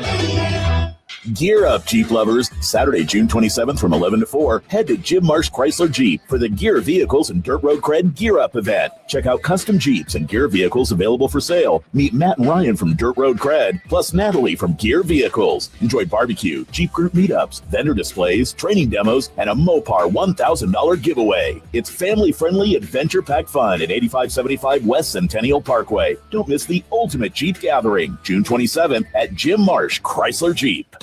Sign up today for a new William Hill Nevada mobile sports account, and you can earn up to a $250 bonus bet after placing your first qualifying wager. The William Hill Nevada mobile sports app allows you to bet on the go from any iPhone, iPad, or Android device from anywhere in Nevada. Sign up today and you will never miss another bet. With the largest wagering menu, the mobile sports app features same-game parlays, early cash out, and live in-play wagering on all major sports. For more information, official rules, and to see participating sign up locations, visit williamhill.us. Must be 21. Gambling problem? Call 1-800-GAMBLER. And I'm about to this. We have an unexpected guest on the field. It's a dog. They'll do with extra players. For the ball. Our front paws, hands or feet. Soccer season is full of surprises, and COVID-19 could be one of them. If you test positive, prescription medications may help. Ask your doctor if they're right for you. Learn more at PfizerForAll.com. Sponsored by Pfizer. It's the 7th annual Battle for Vegas charity softball game. Come out and watch me, Riley Smith, and my VGK teammates take on our friends from the Raiders as we compete for the ultimate bragging rights. Join us on Saturday, June 27th at the beautiful Las Vegas Ballpark, home of the Las Vegas Aviators, as we raise money for the Battle for Vegas Foundation. Tickets start at $35 and can be purchased at Battle for Vegas website, Ticketmaster, or at the Las Vegas Ballpark ticket office. Visit us at battleforvegas.com for details. Here's today's 100 Days of Summer promotion at Whiskey Bar and Grill. Whiskey is offering $3 Evil Bean Espresso Martinis to BFD Society members across all locations. Visit Terribles.com for details. You wouldn't put your life savings into a slot machine, so why keep it at a big bank where every month can feel like a gamble? At One Nevada Credit Union, we aren't playing games with your money. You get stability, local service, pulling the lever and hoping for the best. Switch to One Nevada Credit Union. Don't gamble with big banks.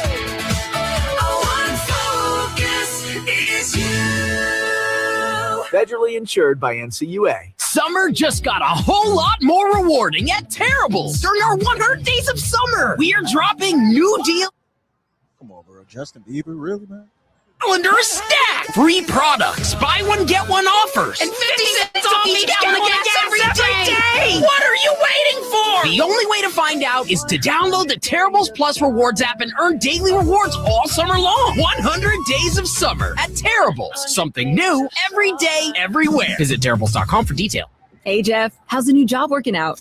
Really sucks. Terrible boss and the paycheck is even worse. I gotta get a new job. Truck you. Wait, what? Truck you. You don't have to curse at me. Dude, you should check out Truck You CDL training. My brother got his CDL license in 4 weeks and now he has a new career making great money. Okay, I'm listening. Truck You offers small classes with night and weekend times available. They will even help with payment programs. Check them out. Truck, the letter U, LV.com. Truck You.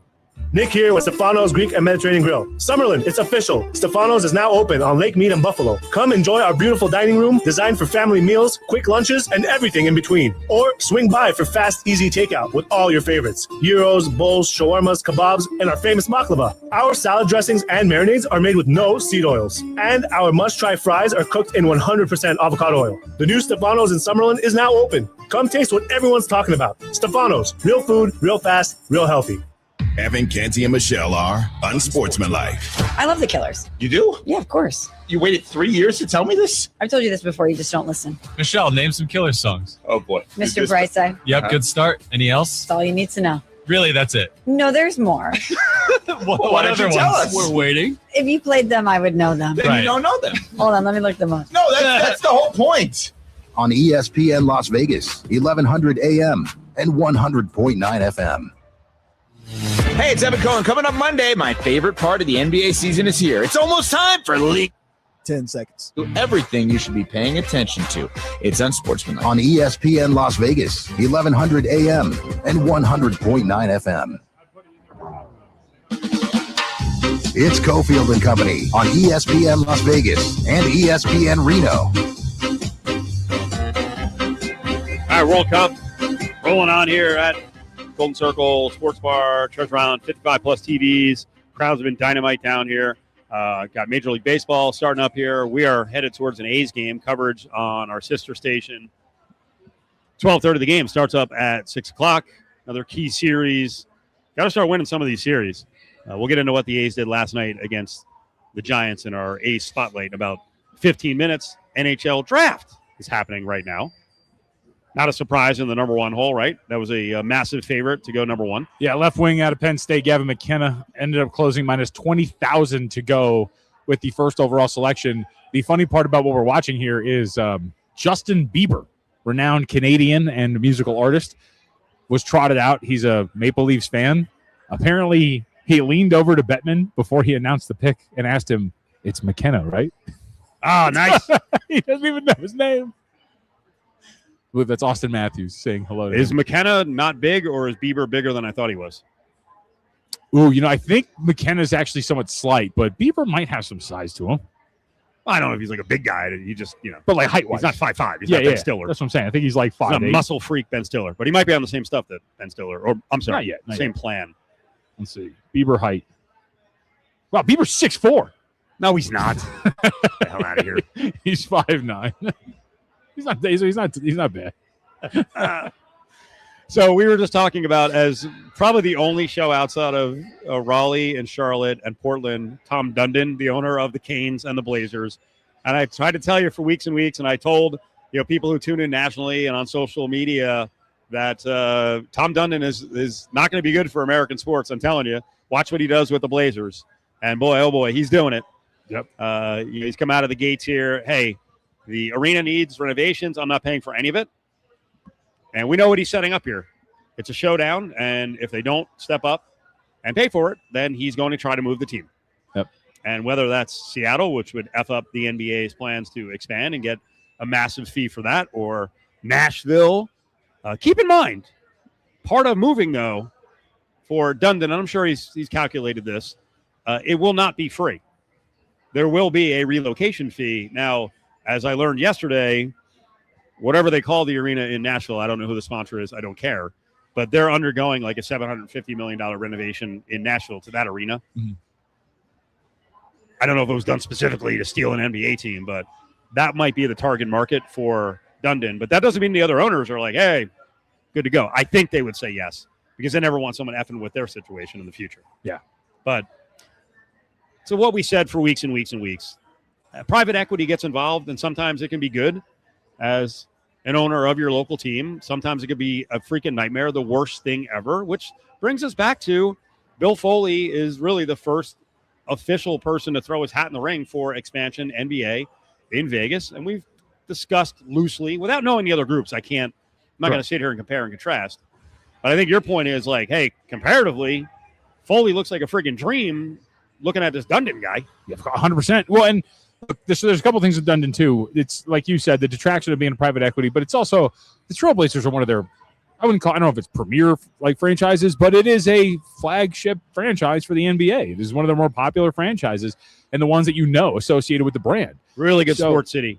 Yeah. Really good sports city. They're passionate there. And they haven't had a lot to be passionate about. So I think that would detract them. But to the point of Foley, and I said this on Monday when you were out, I think what matters is the owner's relationship with the city that they're in. And Foley's relationship with this city is pretty darn good at this point right now, considering everything he's done for bringing the Knights here, helping in terms of getting at least some jobs out there with the building of T-Mobile, but also the practice facilities, all these sort of things. Like, you're helping out with the community. You're investing in the community as well. Further investing in what you assume is going to be another practice facility having to spring up and doing whatever you would need to for the NBA franchise coming out here. That shouldn't matter when you're evaluating these owners and understanding their connection to the markets that they are going to establish these teams in. Yeah, I think familiarity helps, and that's why Mark Davis, if he's interested, he's already got a tie to the NBA with his WNBA team. So be interested to see what MD wants to do. It's very dangerous getting an outsider because they don't care about the city. And listen, in the case of an expansion franchise, they're bidding on a Las Vegas franchise, so they're not looking to come here and then move the team. I think every situation is different. With owners, it's hard to predict if they're going to care. And I'll give you a good example. Willie and I went round and round the other day. He's basically, I guess, do we need to describe to the audience? If you haven't listened for a long time to Cofield and Company, then you won't understand this. But if you have listened for a long time, I feel like Willie with Caitlin Clark is on the same level as Adam Hill and Josh Allen. Okay, yeah. You can't have a conversation without it turning into hate fest is strong for Willie. But we'll also ignore the positive points of evidence in whatever argument. Yeah. Has a blind spot for it. So when we were talking the other day, we were discussing, hey, in the case of Herb Simon, the owner of the Fever, what's more important? Winning with Caitlin Clark or making sure that she's on a team she can coexist on and making money? I don't know. I think we're going to find out eventually. So for the league,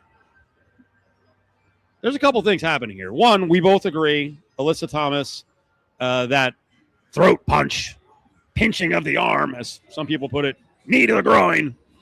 A one-game suspension is fine. I joke all the time.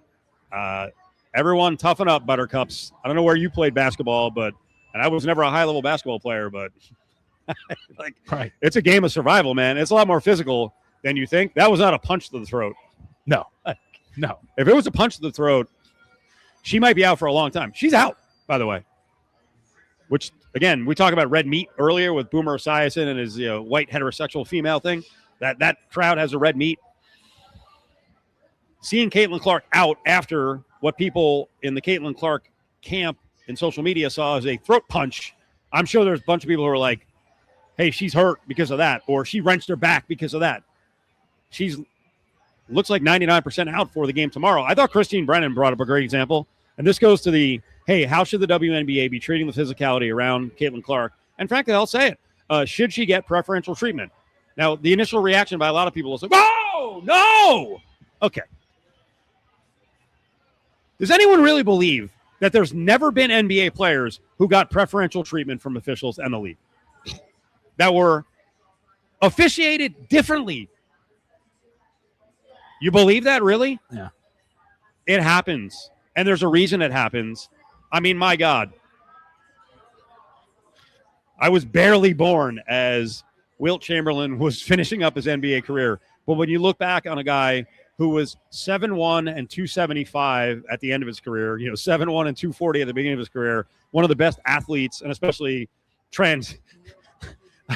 just so ahead of the rest of the field, a guy that big. Wilt Chamberlain never fouled out of an NBA game. Ever. You don't think officials at the end of games were like, we ain't going to be the first one to foul him out? Yep. Guys are protected. So this notion that Caitlin Clark would get some protection for the betterment of the league is not outrageous. I don't even think it's a crazy demand. I love what Christine Brennan, who writes for USA Today, said, Hey, that game tomorrow night, there's a tremendous financial impact to the pounding Caitlin Clark is taking. She's now out of Saturday's 8 p.m. nationally televised game on CBS. We know from 3 seasons of TV data that viewership for that game will now be half of what it would have been if she had played. Mm-hmm. That matters. The WNBA should care about these things, and these officials are going to be told that. Now, I don't know that they're going to tell them that. I think that's the whole point. Right, I was going to say, I cut my own point down. They should be told about that. My now is going to be, now do you trust Kathy Engelbert, the commissioner of the WNBA, and the powers that be to do this? Because this goes back to one of the biggest problems with the league as a whole, and we have seen a lot of coaches complain about it outside of just what happened the other day. These officials are not good. They're inconsistent. They don't know how to control a game. And the league will not invest in training them properly or getting some of the best officials out there. So that said, my angle that I really haven't seen anyone talk about, because it's, hey, poor Caitlin Clark, delicate flower. You know, in sports, when you've got an important person on the team, you can look at all sports. If the officials aren't going to protect that person, aren't going to make the calls, what do? You have a quarterback who's consistently getting his ass kicked. You think that's going to be allowed in the NFL? Or do you think that, I don't know, Brock Purdy's not the biggest guy. If Brock Purdy's getting lit up and getting, late shots from people, you think Trent Williams is going to take that? Doubt it. It's not going to happen. Mm-hmm. If Steph Curry hits the deck this year, and a player jumps on top of him and decides, you know what, I'm going to brace myself with my fist on his neck. You think Draymond Green's sitting off to the side and he's like, we're all good.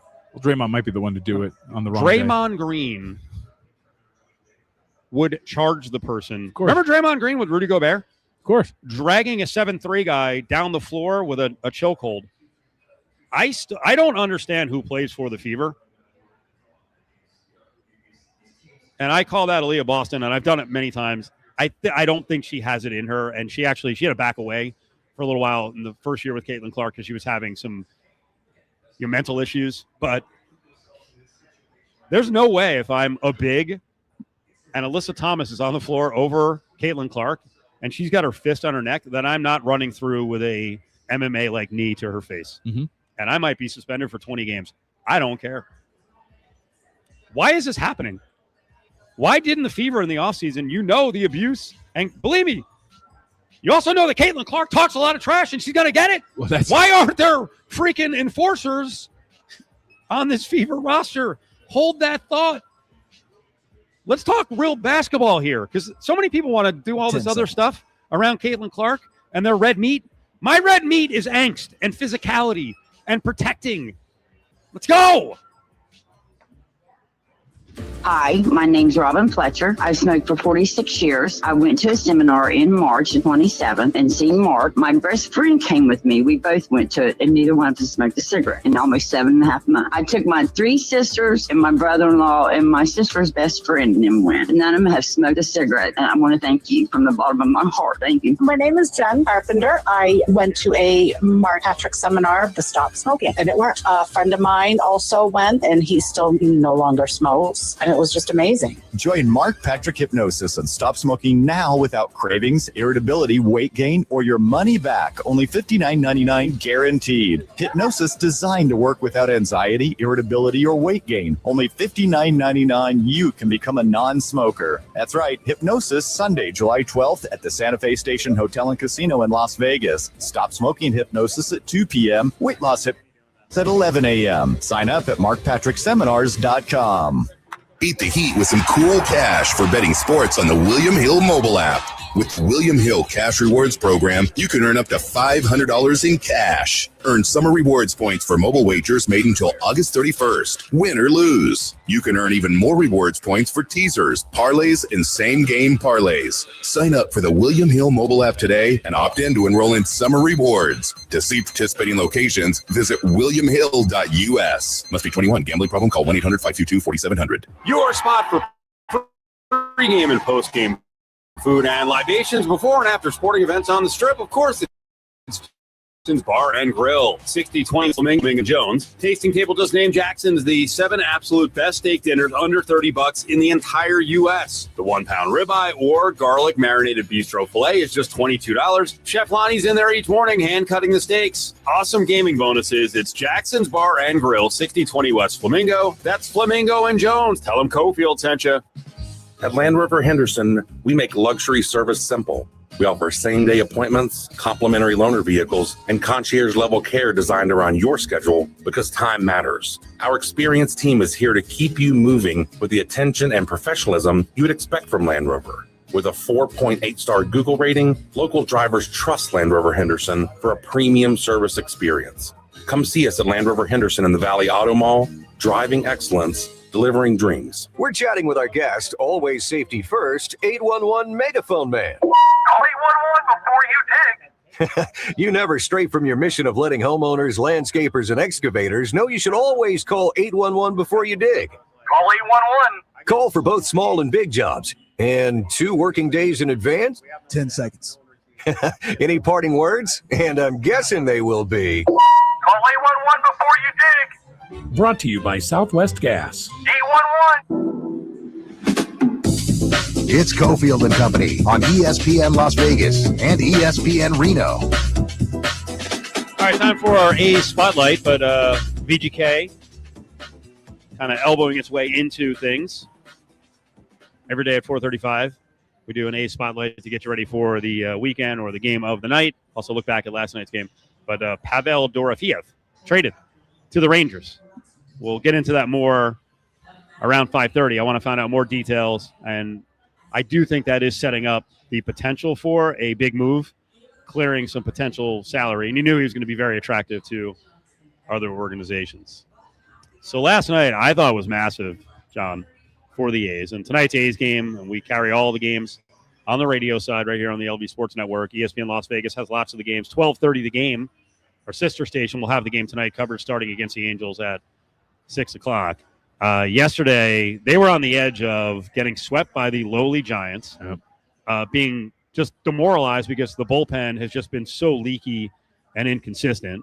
They blew a 2-1 lead, went down 6-2, and they inched back.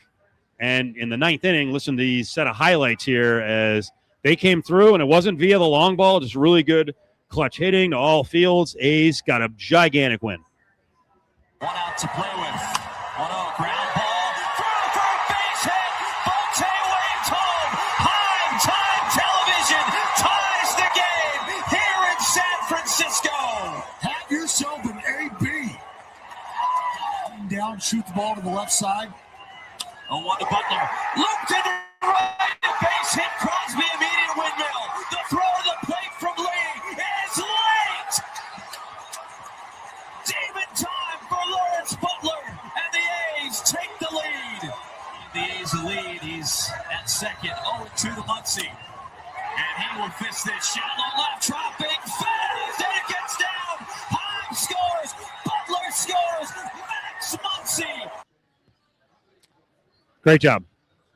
Great job. And then your worry was up 9-6 going to the bottom of the ninth. Like, Lordy, can they hold it? Mason Burnett shut the door. Good inning. So, A's sit at 39-42. Astros have now gained ground to get right back into it. Like I told everyone 3 weeks ago that they were a good bet at like 9-1 to win the division. I don't know if they'll win the division, but they can hit. And they usually show a willingness to go out and get help. So, they're going to get pitching. I think the A's need to go out and get some pitching because the Mariners can't get out of their own way still. They've lost 4 or 6. They lost 2 or 3 at Pittsburgh. Dumper's finally back, but he's been back for 9 games. I think he's got a homer and 3 ribs in 9 games. He's going to make a big difference if he's 70% of what he was last year. Yeah, the Mariners amaze me just because it seemed very similar to last year, like you said. Like they never really separated themselves last year to an extent. And then they have certain guys on their roster. What's Brian Wu? If you go look at his game log, it is either 7 shutout innings or 5 and given up like 6 or more. And I just don't understand. Wu and Bryce Miller are awesome. Yep. But then they're not. Right, but then they're not. So, but the whole point here being is I would agree with you. Like, this is an attainable division. And you need the pitching to combat what has been a negative home field for you, as well as just an overall weakness on your roster. A's right now have been passed by the Astros. Check that. They played more games, so they're slightly ahead. They are deadlocked, essentially, for the final wildcard spot. Everything's out there. I still think the hitting can get better. There hasn't been premium health in the lineup with the A's. They need to go get a starting pitcher, and they need to go get bullpen help, and they probably need to try and get a closer. I think the Red Sox are going to bail, and that means that Sonny Gray and Chapman could be available. Now, here's the thing. I saw a comment the other day from someone. They're like, get rid of Tommy Tanks and Jamie Arnold in the deal. Like, no. Smart, add, but be smart. No. You can do that. You don't have to trade the entire farm. What about the team you're about to face right now this weekend? And the team that you just faced in a 4-game set in the Angels? They better get 2 or 3 or sweep them. I mean, calling them for some of the pieces that the Angels should be selling off. You're right. Will they trade within the division? I mean, they have an owner who's very passionate and very competitive. He might not. I'm kidding. Does he even know the A's are in the divisions? NFL talk, football talk, fight talk, more of it. WNBA as well. Chef Mark is up next.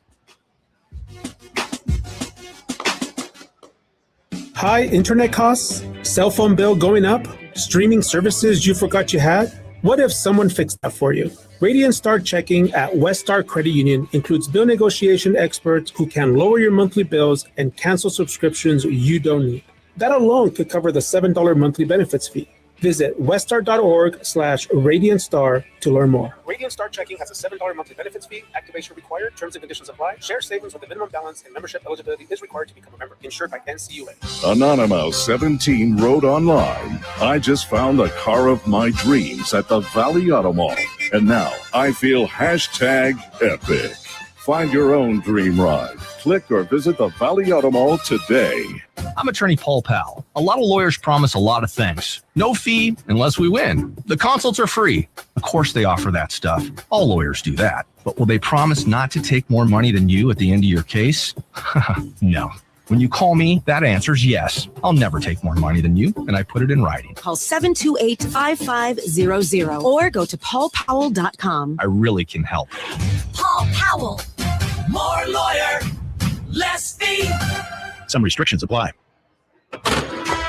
Don't miss the William Hill Radio Show, hosted by Paul Howard. Now live every Friday from 6 to 7 p.m. at the William Hill Sportsbook inside Palms Casino Resort. He'll break down all the latest betting action, including the odds, matchups, and who bettors are backing the most. After the William Hill Radio Show, make the William Hill Sportsbook at Palms Casino Resort your home for betting with live, continuous, and game wagering. Don't miss the William Hill Radio Show every Friday from 6 to 7 p.m. Must be 21. Gambling problem? Call 1-800-GAMBLER. I'm David Ortiz. When I lost my mom, she was only 46, and I lost my dad to cancer.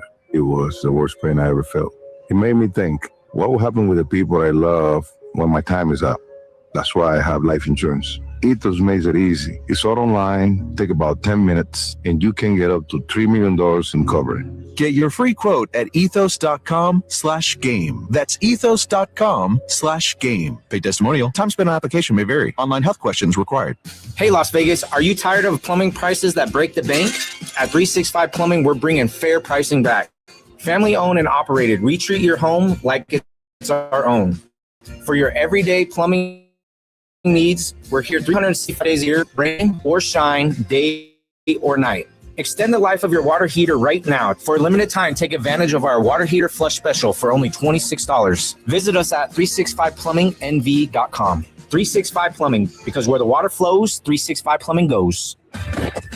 Try the turkey, bacon, and avocado at Port of Subs. Fresh, craveable, and loaded with flavor. Order now at portofsubs.com. Slice fresh sandwiches, Port of Subs.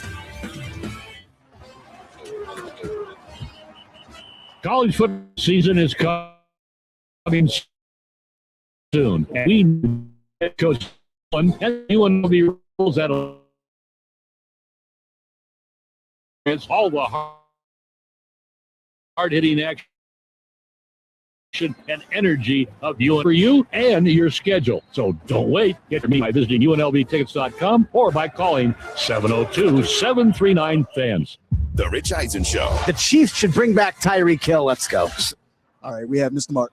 was both rehabbing knee injuries. You imagine that happens, and he's just as good, and Mahomes is just as good, and they're taking the top of the defense off. Run it back like it's 2020 all over again. I don't think this is an overreaction. I just don't know if it's going to happen or if it's necessary. 10 seconds. And that's the bottom line. Okay. What? It's the Rich Eisen Show, weekdays at 9, here on ESPN Las Vegas.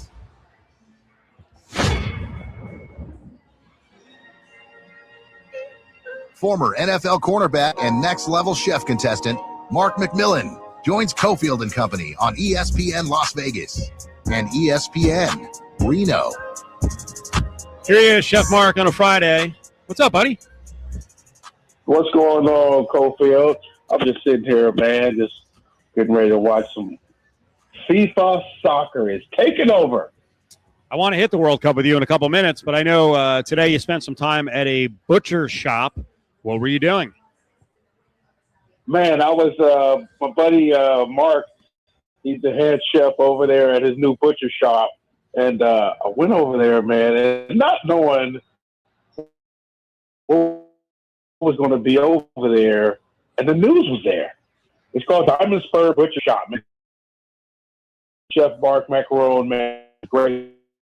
We had we came into the studio and graced us with some great food, and man, they got chicken parm sandwiches. I had steak frites, and the steak frites were only like $13, Steve. Can't beat that. With gravy and fries. Oh my God, it's so delicious, man. So I guess I'll be on the news later. And the news lady, she had no idea who I was. She said, "You look like a random guy that I can interview." I said, "Sure, put me on camera. Let's see what we get." Come on now, former NFL player and a chef and a Gordon Ramsay student. He's your mentor. Okay, how intrigued were you by the steak frite that you're going to be making it now at home? You know what? I was very intrigued. I went and got 2 steaks as well. I bought 2 steaks. I had a steak frit, a soda, and I got like 2 pounds of ground beef for $60, Steve. I'm down with that. 60. Yeah, you can't beat that, man, with the way food prices is right now. So I'm excited, man. And I got the steaks right now. They're marinated. He's like, and the farm is farm to table. So he has their farm in South Dakota, and they have one in Arizona as well. So I'm excited to do that. They want to do some farm to table concepts with us as well. They want to host our second annual Grill of McMillan Wing contest. So we'll do that over there as well, man. So man, it's a pretty good day, man, when you can get some steak frites and a nice little root beer soda. What was the percentage on the ground beef? We're talking like 80-20. I'm a 96-4 guy. 80-20, 80-20, 80-20. 96-4. What a waste. No. I mean, we're trying to get lean, Steve. That's what we're doing here. If you're going to eat it, you got to have some. There's going to be some taste to it, right, Mark? Yeah, you got to have some fat in there, man. You might as well just go and just have an Impossible Burger. You might as well just go and eat some grass. Trust me, we're definitely at the point, because it's like it's all I eat now, where it's definitely just fuel, and I'm just shoving it in my mouth so I can have sustenance, and not because I enjoy it.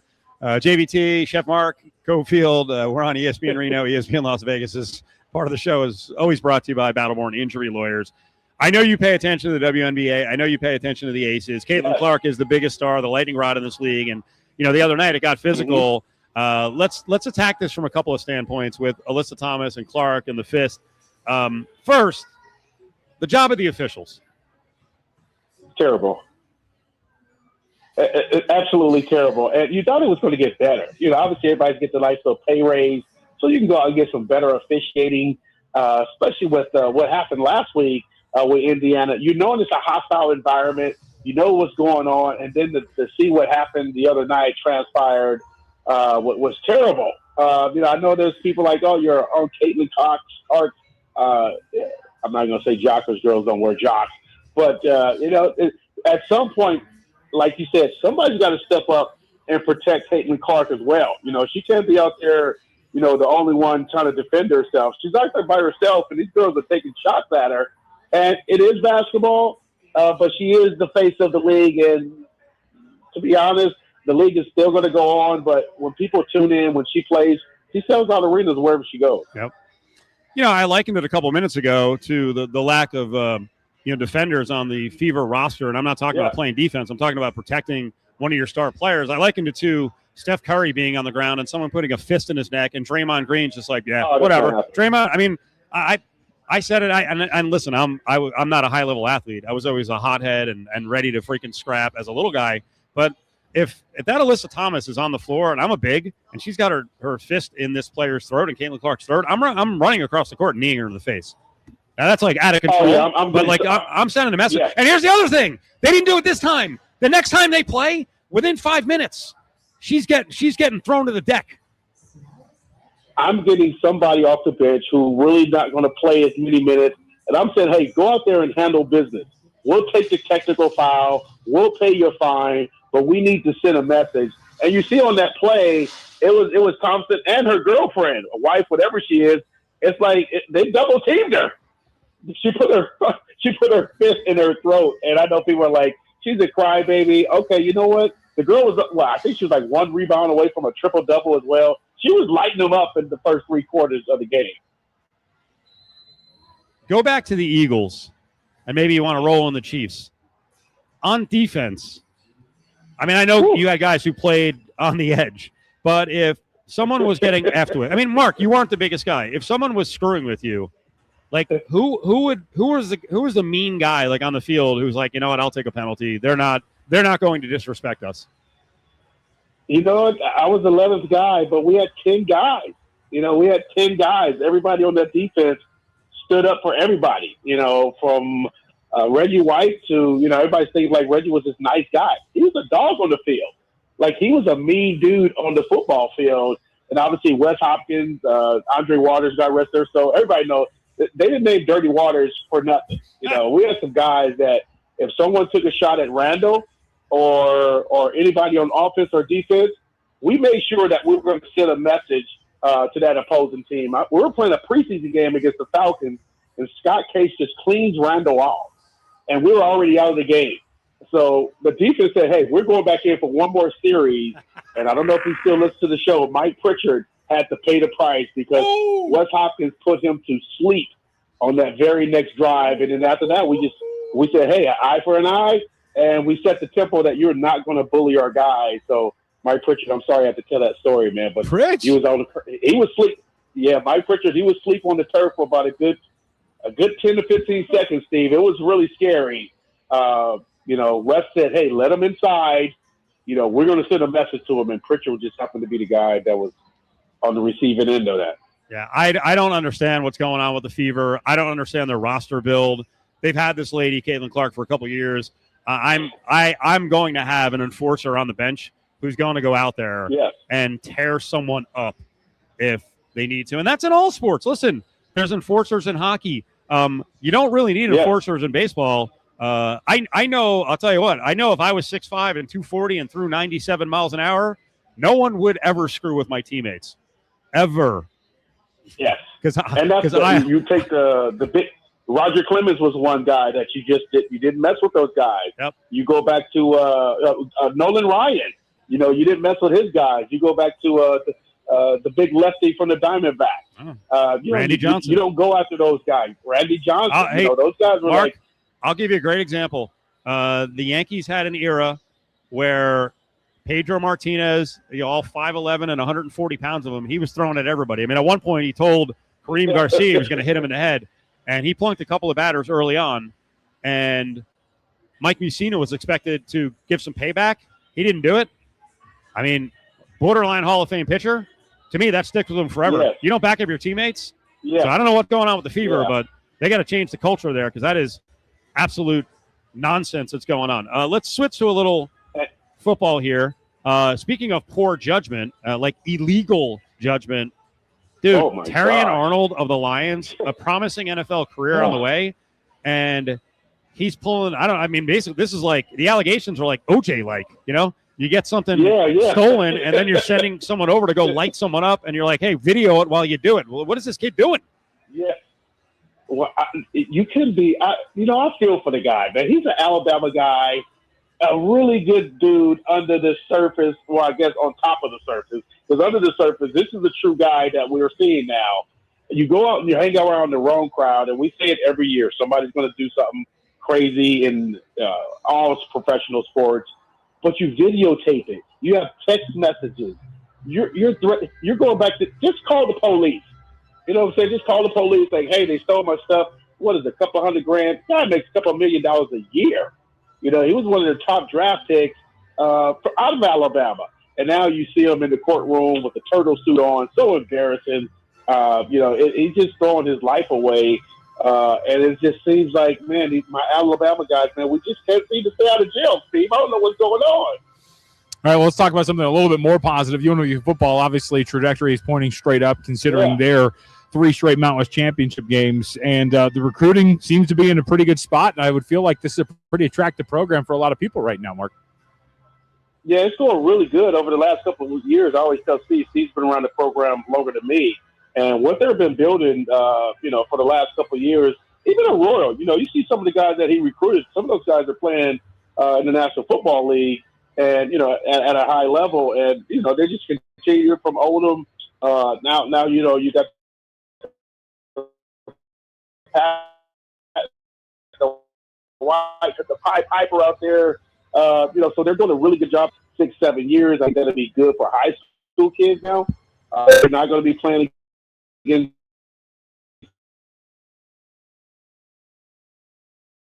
the guys. It's a fantastic job, and I just went a couple of weeks ago when they, you know, had a little high school tournament and chopped it up with Hunky Cooper. You know, Hunky's a ball of knowledge over there, and just seeing the direction that they're going in and seeing Coach Mullen, seeing him happy, you know, just seems like he's just rooted into the situation. It's not the pressure of the SEC. Now they're supposed to be the top dogs. You lose Boise State, you lose San Diego State, but you do bring in some really good players, teams they're going to play against. You got Cal, you got North Dakota State, so they've got some teams that they got to get off the gate with early in the season. We only got a minute left. I'm glad that you mentioned the 5-5 thing. I feel like Mullen and the staff, in anticipation of that, decided, you know what, let's start recruiting freshmen because the transfer portal is going to dry up to a certain extent. Mark, it's the end of June. They've got 27 commits for the 2027 class. 27. Yeah. When is the last time that happened for UNLV? Never. You like I said, you see the shift in their recruiting now, and you're probably going to see the shift in several other teams in recruiting, particularly in the the lower level divisions. The Power 5 guys are still going to have a lot of money. They're still going to go out and pay these players. But for a program like UNLV that has a lot of promise, playing in a good stadium, you're still going to play quality opponents. Now you have an opportunity to go to the college football playoffs. It looks like a little easier because Boise State is not in there anymore. But there are some teams that's going to come in that's going to challenge those guys for that title. But it's a good sign for high school kids because they were just getting phased out all the time.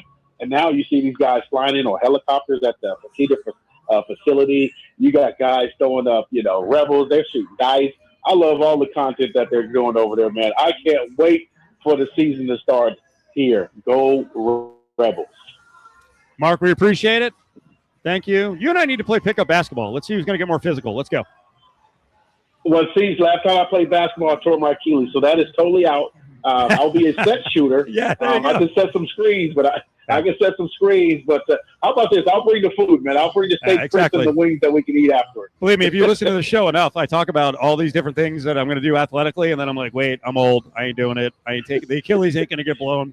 So you're smarter than me. You were supposed to run the 40 during the combine this year, but I couldn't find you, man. I don't know where you're at. So maybe the first game of the season at Allegiant Stadium, we could get there before everybody gets to the stadium, and we could time you in the 40. I already showed my athleticism at a game. I did that donut eating contest. Come on now. Let's do it. Mark, we're up against it, bro.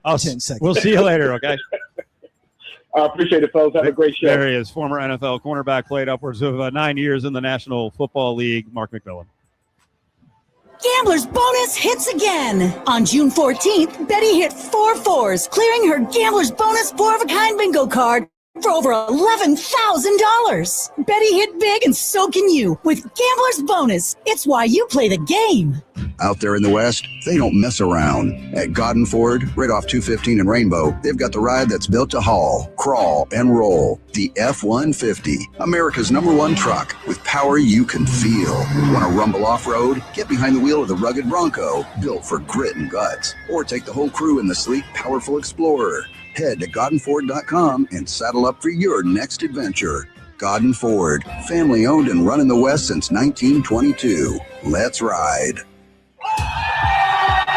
Make the Strat Las Vegas your home for the World Soccer Championship games. Watch your favorite countries and matches live on the big screens with specials like $3 Mick Ultra bottles, $6 neutral cans, and $9 Casamigos margaritas. Rule the pitch with parlays, profit boost, and more all summer long on the William Hill mobile app. Visit thestrat.com for details. Must be over 21. Gambling problem? Call 1-800-522-4700. My name is Christina Martini, and I attended the Mark Patrick seminar. And because of the seminar, I lost over 27 pounds in a course of about 4 months. And I just want to say how grateful I am and happy for the seminar. And I'm glad I attended. Join Mark Patrick Hypnosis. Lose the weight or stop smoking, only $59.99 guaranteed. Seminar is Sunday, July 12th at the Santa Fe Station Hotel and Casino in Las Vegas. Weight loss hypnosis at 11 a.m. Stop smoking hypnosis at 2 p.m. Sign up at markpatrickseminars.com. Try the turkey, bacon, and avocado at Port of Subs. Fresh, craveable, and loaded with flavor. Order now at portofsubs.com. Slice the sandwiches, Port of Subs.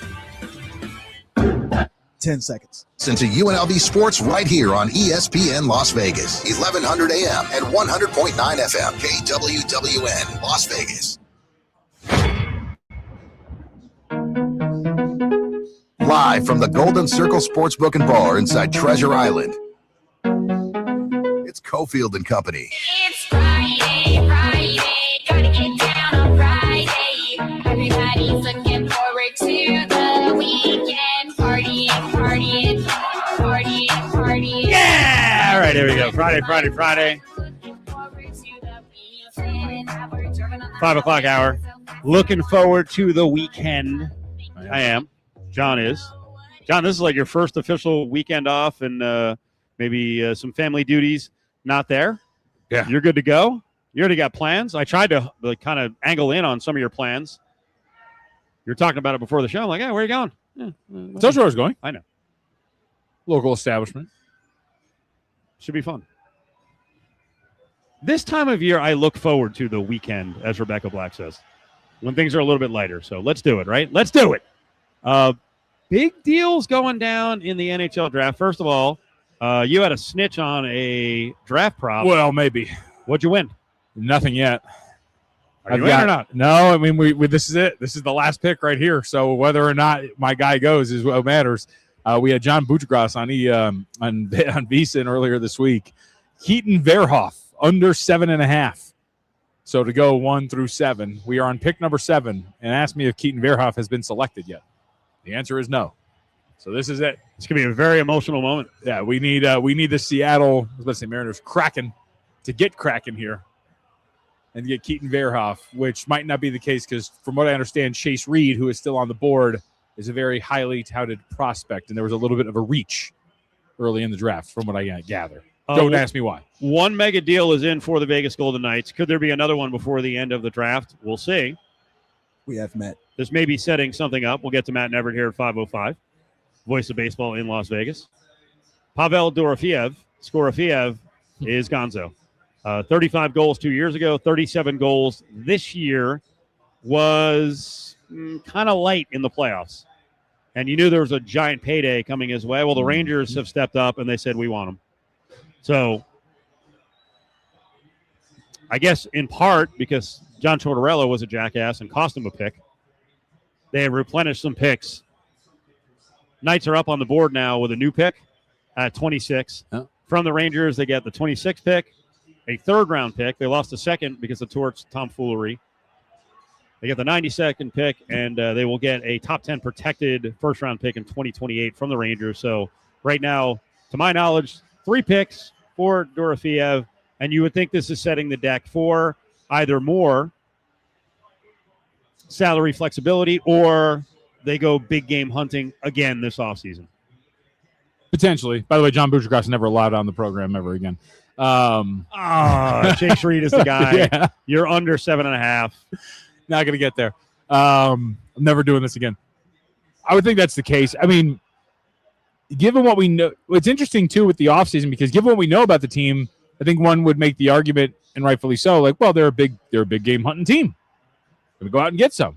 But head coaching hire wasn't big game hunting.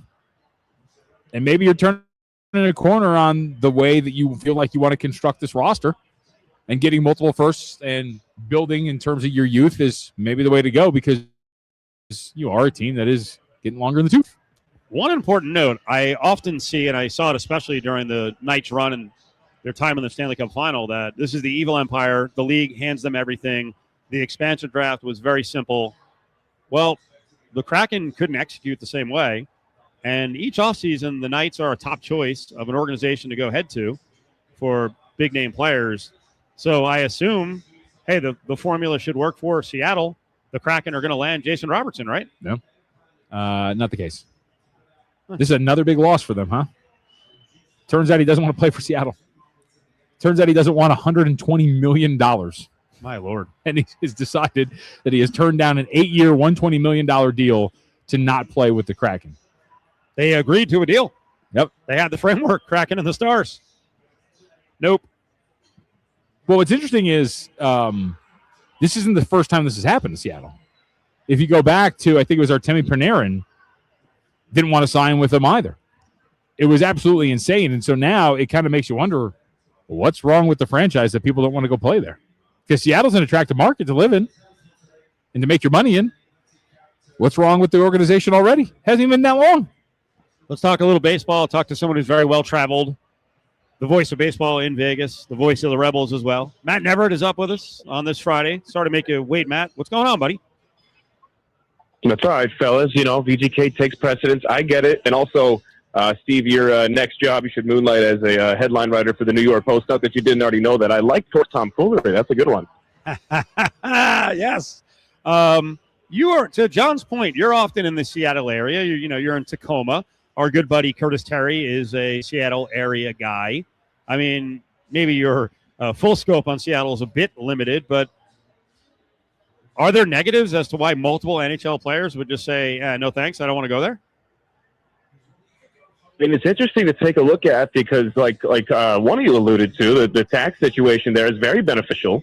No state income tax like it is here in Nevada and some other states. So that's a big thing that I look at, having traveled and worked in as many states as I have for sure. But, I mean, it's not like other sports where you go, oh, maybe he doesn't want to live in that weather. He's a SoCal kid, wants to, have favorable weather. For a lot of these guys, European, let's say it like it is. The weather in Seattle probably a lot better than in Estonia or, some of these other countries in the middle of the winter. So it can't be that. It's got to be something internally, because that's really all that I can point to in terms of, what's driving away some of these free agents, especially like after they've already agreed to the framework of these deals. I mean, the deals are done. They just need to dot the I's and, cross the T's. But it's that last step, getting it over the hump, that seems to be the issue in Seattle. No, it can't be it, because remember, Vegas with the no state tax, that is a massive advantage, which keeps them afloat.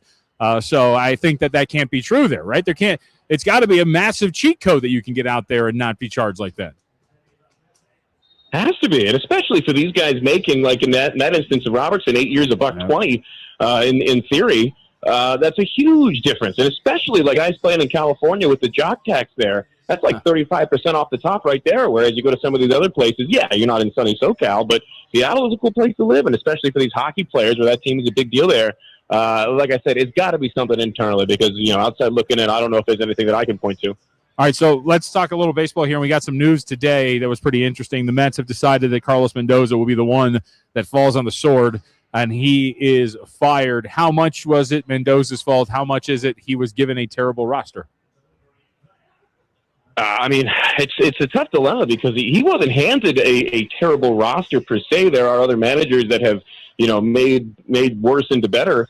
But I just didn't think from the start that he was necessarily the right pick. And if I remember right, wasn't he not their first choice either? It was just, kind of a next man up situation, I think. And, it's you got to be really good at managing personalities to be able to corral a group like that. B, you also got to be able to be ready to go with the media pressure in New York in some of these markets. And it really never seemed like Mendoza was that comfortable in either of those situations. And, for Steve Cohen, he's shown a willingness to make moves. He's not stubborn when it comes to the Mets and their rosters. So I wouldn't be surprised if the slide continues and the Mets continue to be the way that they've been this year, that he may not be the last to fall on the sword, the manager. They may, clear house again And every year I say it, and every year I'm, kind of laughing at the trade deadline. I'm like, if this is a team that's close to the deadline, they're going to be really aggressive with some moves. But, I mean, the last 2 years, it seems like, including this year, they're going to be going the other way potentially and selling off and starting from scratch again.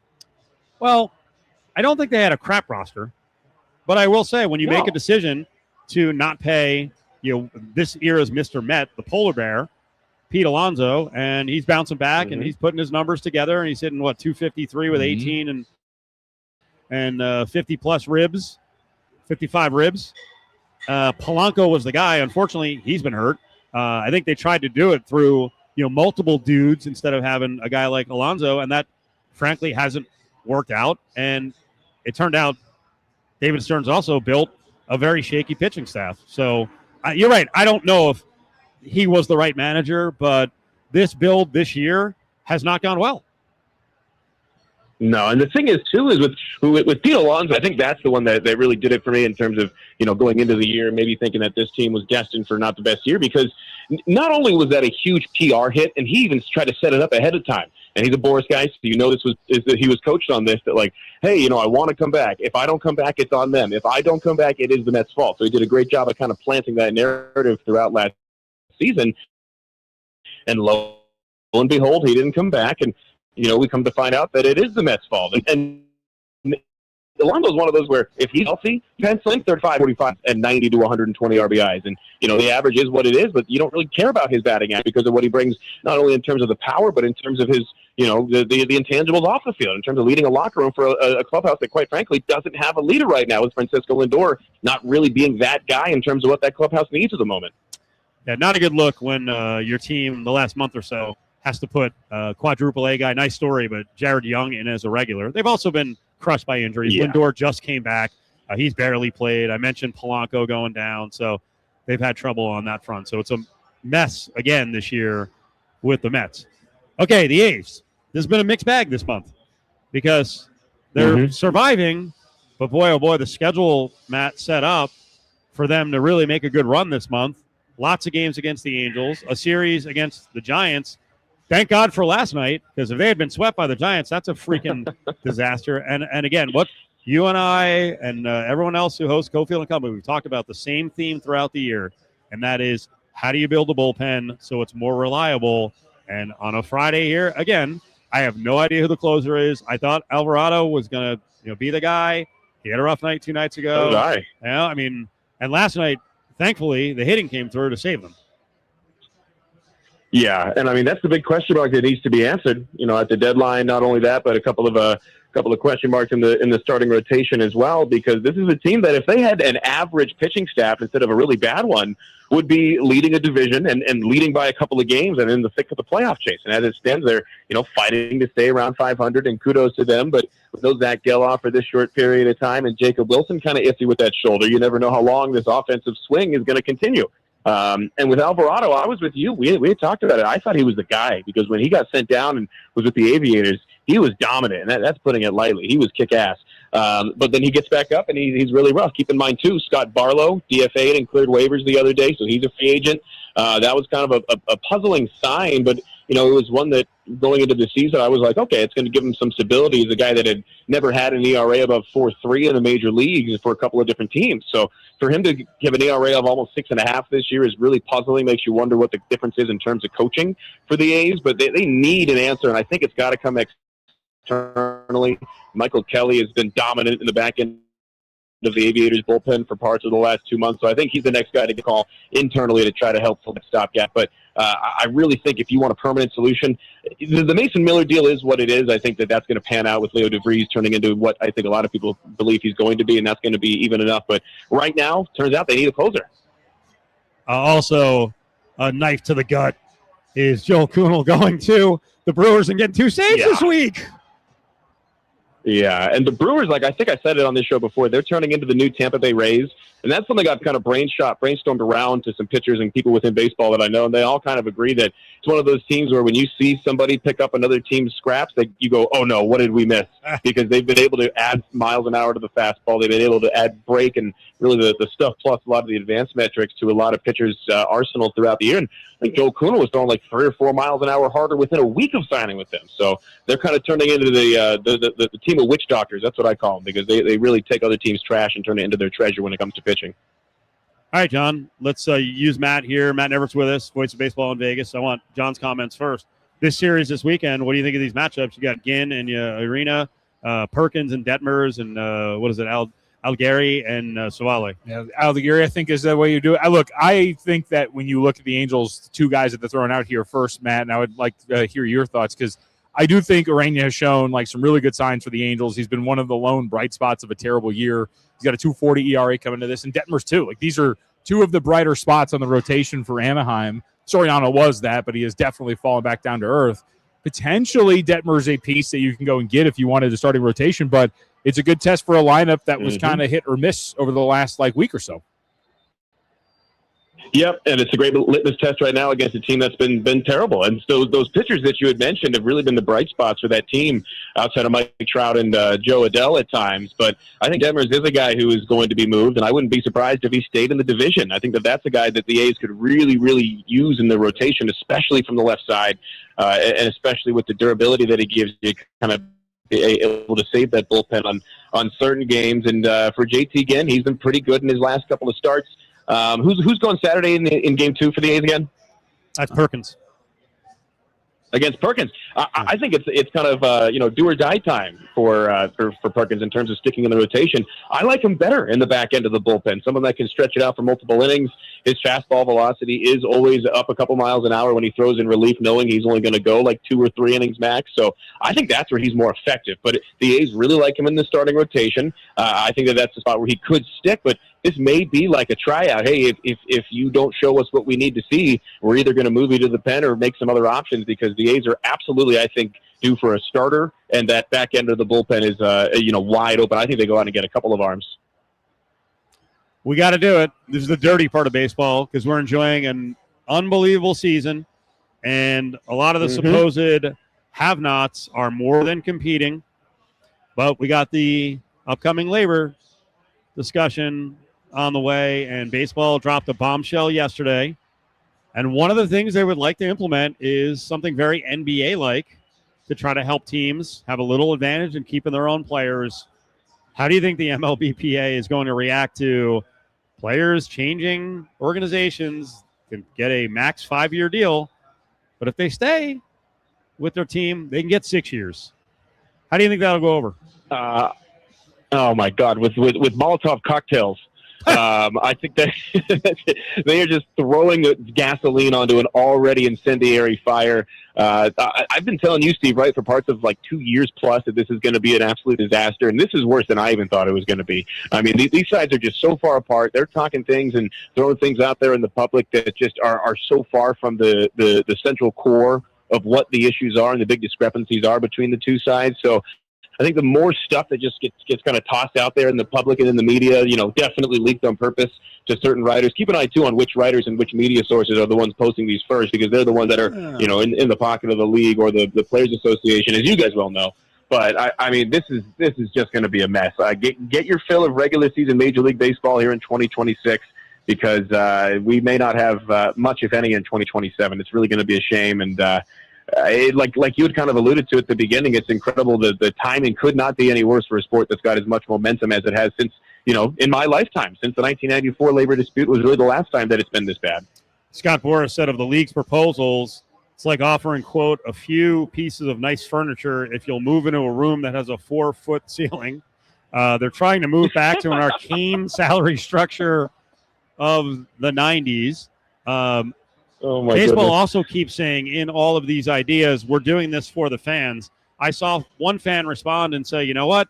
If you're doing it for the fans, then cap concessions at $5, cap parking at $20, cap tickets at $50. Then you're doing something for the fans. You're doing something for the fans. If I'm a fan of, let's just say the Kansas City Royals, and I know that I'm going to be able to see Bobby Witt for the next 10 years, that's for the fans. To say you're doing it for the fans is an absolute joke. That is laughable, because there's so many things that they do that are just against the fans. If you want to go for the fans, then the blackouts. That's the easiest thing you could do. That one is incredible that we're still dealing with that. Matt Nevert's with us, voice of the Aviators. It's crazy. I'm sitting here in the lobby of my gym yelling about it. That's how fired up I am. All right. Wow, you're going to the gym. Look at you. Impressive. We knew that. Look at him. Let's close. Workout warrior. What are we hitting today? What are we hitting today? Oh boy. Leg day, baby. That's right. What's Aviators are in Sacktown. What's coming up for the Aviators when they're back in Vegas?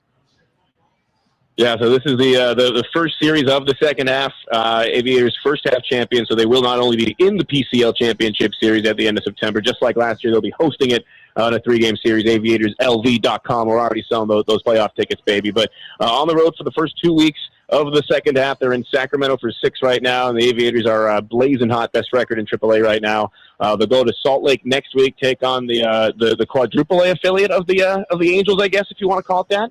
Not much of a separation between them and the big league club, but then they come home and take on Tacoma, the Rainiers with the Mariners. It's one of 2 series for the Mariners AAA club here in Vegas in the second half of the season. So a lot of fun giveaways coming up for that one. There's a Harry Potter giveaway, which I know is a very, very popular one that'll be already sold out here in a couple of weeks. But yeah, again, AviatorsLV.com to come on out. We got Battle for Vegas going on at the ballpark tomorrow too. The Raiders versus Golden Knights softball game with Riley Smith and Brock Bowers as the 2 captains of those teams. I think it's B4V.com to check out tickets for that one.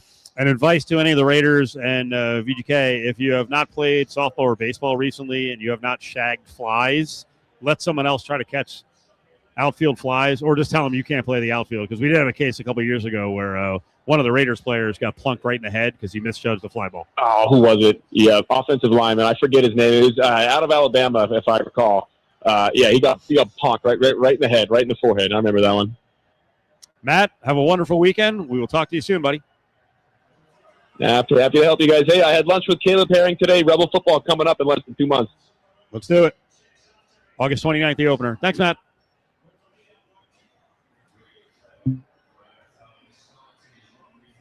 In this era, where there's a lot more, listen, social media can be a nightmare, but I think one of the things it brings is it brings so many more voices in, and it also, you don't have to rely on, as Matt, I don't even know who he was accusing, I hadn't even thought of that the league, MLB, and Bobby Manfred have mouthpieces in the media, kind of like the NFL. Adam Schefter is a mouthpiece. He wants to stay in the good graces. I don't even know who they are in baseball. But because of social media, you have so many more people who get involved in a discussion like a labor deal. And I'm proud to see the advances in the talk of these Major League Baseball negotiations, because I've been doing this for a long time. And I can remember back in the day, I felt like a lone wolf, like amongst the 10% of people who were like, why are you siding with the owners? What is wrong with you? Like, that could be your boss. Mm-hmm. Dude, we have great bosses. But most people, they look at their bosses and they're like, you know what? They deserve to make a lot of money. Let's be fair. Because that has always been the case where people have targeted the players like, how much do you need to make? I don't know. How much does the sport make? They're the talent. They're the employees. It's always been hard for people to embrace, like, I'm going to back the millionaires versus the billionaires. You still should. But no one would, very rarely. What I'm setting up here, no one would back that. What I'm setting up here is, I wonder how many in our business, how many Sport Talk radio hosts will actually speak on behalf of the owners? Is there anyone left? Is there anyone dumb enough to side with the owners in this whole thing? No. I think we've kind of reached a point where if you're on a platform like this where your opinion matters, because when it comes to the mouthpieces in baseball and just in any sport in general, I think it's easier to be a mouthpiece when you're just generally reporting what they want you to report as opposed to espousing your opinion on the matter. Does that make sense? Like we talked about it with the Miami Heat, where you're getting the stories out there that you want, and baseball will want that, and so that'll happen. But when you're on a platform where your job is to speak your true opinion on what this is, that is such an unpopular side that it wouldn't even be looked at as genuine. The sport is killing it. There's more balance now than there's ever been. You guys can fight that all you want, but we've had 15-plus champions, different markets that have been champs in this century. Almost everyone has a chance to make the playoffs if their owners try. The other thing is, and this speaks to local sport talk people and the real influencers, the voices, and then also social media people, content creators. All you got to do is look at, especially the owners who cry poor and don't put money into the team. When they sell the team, what sort of profit do they get? when they sell the team. Like the cheapest guys in baseball right now are the Monforts. They cashed out like a quarter of the team with the Rockies for billions. The Pod Squad and their owners tried, and obviously there's a transition because there was a death, but the new owners are paying $3.9 billion. If the sport is struggling, what are billionaires, morons? They're just going to piss away their money and buy into baseball? So the sport's not struggling. The A's are competing. The White Sox are competing. The Pirates are competing. You know what? It's funny. I could go on and on with this forever. But it's funny. My theory in the offseason was, if you looked at, who did I just mention? The A's, the White Sox, the Pirates. My assertion in the offseason, because all of those teams had really interesting moves in the offseason, John. Mm-hmm. A's signed 4 or 5 core dudes to long-term contracts. Ooh, okay, that's a nice move. The Pirates. Boy, this trade worked out. Brandon Lowe, however you say his name. Holy crap. Yep. When I saw that move, I was like, why are the Pirates making... Ooh, I wonder if this is in advance of negotiations. And Bobby Manfred is like, you can't be little sisters of the poor. You got to show you're trying a little bit. The White Sox got the most elite available Japanese slugger. 3 organizations spending money, but here's a great thing. It's backfiring. Right. Because they're all pretty good. Yep. So now this claim that we can't compete. You can't? White Sox might win the division. Holy Pirates crap. could be a playoff team. To your point, like all of this. The Pirates just took 2 or 3 from a Final Four team from a year ago in Seattle. Yeah. I love it. I saw MLBPA interim executive director Bruce Meyer. Quote, the smaller market, lower revenue teams in general are the most profitable teams in baseball. He said it would be eye-opening for fans to see how much some teams profit simply from revenue sharing under the current system. But you know what baseball has been really good at over the years? Hiding their numbers. Mm-hmm. They don't want that out there. Oh, no. Well, you talk about having an opinion on the labor negotiations. If that came out, it'd be riots. And all the stuff that's existed forever. There's still a couple of idiots, mouth breathers. Sorry if I'm insulting you, but too bad. Who are on social media who are like Yankees, Dodgers. Yeah. Okay, they have some advantages, but the money doesn't guarantee you anything. And if you've got good personnel people, you draft well, you sign the right guys to long-term contracts, you can compete. It's not a perfect system. It's not. No. And if they want to have just a slightly higher ceiling and they bring up the floor, listen, MLBPA is going to fight on anything, but I think that would work. But some of the other stuff they're talking about, and I like that the players are real militant. Like last year at the end of last year or beginning of this year, maybe spring training, and it's important this guy did it, when Bobby Manfred came in and started talking up the Phillies clubhouse, and Bryce Harper reportedly was like, get out. Yeah. Get out. For Bryce Harper to do that, good for him. Las Vegas Bryce Harper. That's right. Billionaire to be. He's not a billionaire, but 12-year, $340 million deal. Sure. Actually, a discount for the Phillies in the end. But that all said, just past the halfway mark, this has been a great baseball season. I think the trade deadline is going to be incredibly active. You're going to see teams that you would never expect to be sellers, like the Red Sox sell. Yeah, I'll give you another great story. I thought this was a rebuild for the Cardinals. That's incredible. That to me is insane.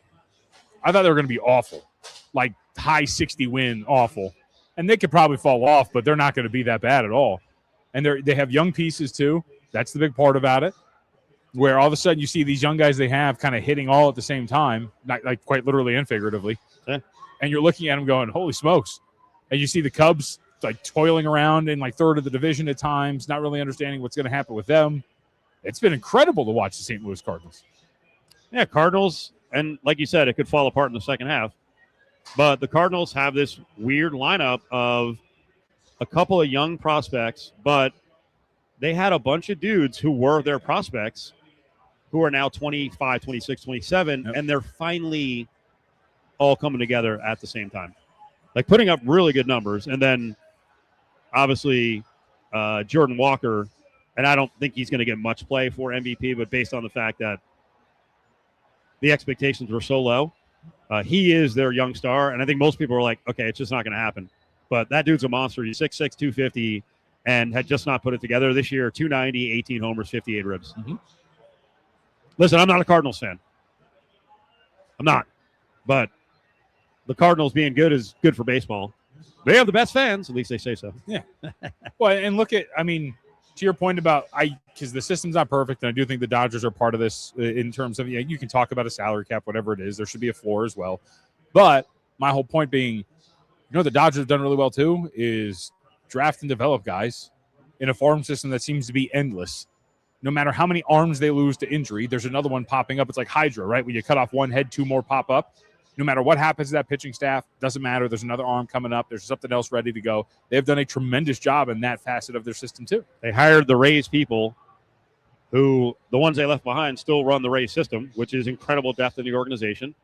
And the Dodgers do it with money. Yep. And they make sure that they have like 44 guys who can play during the season. And then you try to make it to the finish line somewhat healthy, but you have depth.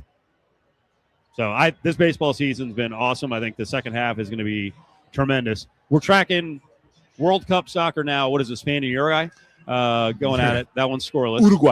Uruguay. 26 minute? Yeah. Here's a run here. Nothing. Actually, that's an 8, so the 29th minute. Oh, my bad. No, you're right. It looks blurry, but yeah, it's 29th minute. Does it look blurry or am I? Yeah, because the TV that's really far away, I can actually see clearly. What's going on? Come on. Got to get it together, Fox. All right, coming up, we got to get into some of the NBA moves of the week. I didn't get John's take on Giannis. John was very anti-Heat getting Giannis, and they landed Giannis. Got something to say? Hit us up on the Bay Law text line. 702-364-1100. Brought to you by Bay Law Injury Attorneys. Winning is no accident. Great rates with Create. Let your money elevate. Every swipe, every day. Watch it grow while you wait. Great rates with Create. Turn a little into great. Feels good, feels safe. Great rates with Create. Great rates with Create. Let your money elevate. Every swipe, every day. Visit createcu.org today and learn about the great rates at Create Credit Union. Funds privately insured by American Share Insurance. Great rates with Create. This Lotus Cares message is brought to you by Subaru of Las Vegas. In June, we bring awareness to PTSD. There are currently about 12 million people in the United States with PTSD. Even though treatments work, most people who have PTSD don't get the help they need. Visit ptsd.va.gov for help today. This Lotus Cares message is brought to you by Subaru of Las Vegas. That's easy. That's community. SubaruofLasVegas.com. For 30 years, the LGBTQ Center of Nevada has been a safe and welcoming place to celebrate and serve the entire community. The center advocates for the empowerment and safety of everyone. It provides wellness services for better mental, physical, and holistic health. And the center connects people to the community. Learn more at thecenterlv.org. This message is sponsored by a grant through the Sands Corporation, aired in cooperation with the Nevada Broadcasters Association and this station. Sign up today for a new William Hill Nevada mobile sports account, and you can earn up to a $250 bonus bet after placing your first qualifying wager. The William Hill Nevada mobile sports app allows you to bet on the go from any iPhone, iPad, or Android device from anywhere in Nevada. Sign up today and you will never miss another bet. With the largest wagering menu, the mobile sports app features same-game parlays, early cash out, and live in-play wagering on all major sports. For more information, official rules, and to see participating sign-up locations, visit williamhill.us. Must be 21. Gambling problem? Call 1-800-GAMBLER. Attorney Matt Hoffman with Battleborn Injury Lawyers. Look at the cars around you. There's a real chance one of them is an app delivery driver, and you'd never know. Uber, DoorDash, Amazon Flex. They put regular cars on our roads with no markings. And when a crash happens, the driver's account might be suspended, so they have every reason to lie, meaning you end up fighting over thousands of dollars instead of millions. At Battleborn, we'll find the commercial policy that should apply, not the minimum policy you were given. Call Battleborn Injury Lawyers at 766-1400. Okay, class, let's begin. Psst, love your boots. I just sold a pair like that on eBay. Oh, really? Yeah, it took like 2 seconds to list and they sold almost immediately. I've been selling everything lately. Some chunky boots, a faux fur coat I never wore, and a vintage chair that was more of an expensive clothing rack. You know, I actually bought these on eBay. Wait, are you Kitty Sell Stuff from Brooklyn? Okay, quiet please. Find what you love, sell what you don't. eBay. Things people love. It's game day. Are your moderate to severe Crohn's disease or ulcerative colitis symptoms keeping you from the action? Skyrizi, risankizumab Riza, could help you get back to the game. Skyrizi is proven to help people feel significant symptom relief, achieve remission, and visibly improve damage of the intestinal lining. Skyrizi is a prescription injection medicine for adults. Don't use if allergic to Skyrizi. Serious allergic reactions, increased infections, or lower ability to fight them may occur. Before treatment, get checked for infections and tuberculosis. Tell your doctor about any flu-like symptoms or vaccines. Liver problems leading to hospitalization may occur when treated for Crohn's or ulcerative colitis. Control is everything to me. Ask your doctor about Skyrizi, the #1 prescribed biologic in Crohn's and ulcerative colitis combined. Learn more at skyrizi.com or 1-866-SKYRIZI. Everyone's so friendly here at Centennial Subaru. Can't walk 10 steps without a belly rub. They feed me snacks, and they even feed humans. Only thing bad I can say is they really like those guys on 2 wheels. This is why we bring our humans here. Go north, US 95 and Ann Road, Centennial Subaru, a short drive from everywhere. Plumbers, HVAC techs, contractors, and DIYers. McFadden Industrial Hardware has the tools, parts, and supplies to power your next project. Open early and stocked with everything you need. Stop by South Decatur near Russell. McFadden Industrial Hardware. Fast, easy, and built for the pros. Try the turkey, bacon, and avocado at Port of 10 seconds. Craveable and loaded with flavor. Order now at portofsubs.com. Slice fresh sandwiches, Port of Subs. It's Cofield and Company on ESPN Las Vegas. Last chance this week, week number 1 of our Lotus Summer of Fun. We're giving away trips every week in celebration of the 4th of July and our 250th birthday. All domestic trips. You can take the trip or take the cash. Cash upwards of $3,000 if you win it. And all you got to do each day is text in our code word of the day for the Lotus Summer of Fun, brought to you by Terribles and Bay Law Injury Attorneys and ESPN Las Vegas. Word of the day today, code word of the day, all the America-themed words. This one is just strong. Strong. Text that in to 702-364-1100, 702-364-1100. Text it in. Strong. Your last chance this week to win a trip. This trip is to Boston and Philadelphia. We'll get to the World Cup update here in a couple of minutes. Mega deal goes down for the Golden Knights. Skorafiev out. Pavel Dorofeev traded to the Rangers. As I saw one tweeter just mentioned, he has the potential to be the greatest show on Broadway. Okay, well, Knights moved on him. After, 72 goals the last 2 regular seasons. They got 2 firsts and a second, including a first in this draft. The Rangers have reportedly signed Dorofeev to 7 years and $77 million, which that is close to top-end money in the NHL. So they've made a big investment, and the Knights have decided he wasn't our guy for that kind of money, so we'll see what they're going to do. Yeah, I'm really interested. It seems not Raiders-esque entirely, but the Raiders seem to have turned a new leaf when it came to their offseason and the end of the regular season last year. So I'm curious to see if this is a changing of the guard in a sense where they're going to look more toward building with youth and picks, or, like you said, they're just going to start moving some stuff around so they can go grab another big guy. I don't know if they can move Aiden Hill and $6.5 million a year. Yeah. They've got to make a decision on him. If you're going to invest that kind of money, then he's got to play. Clearly, at the end of the season, when they switched to Torts, the goal was, hey, Hill out. We got to get a guy in here who's going to play Carter Hart. It worked out pretty damn close to win a Stanley Cup.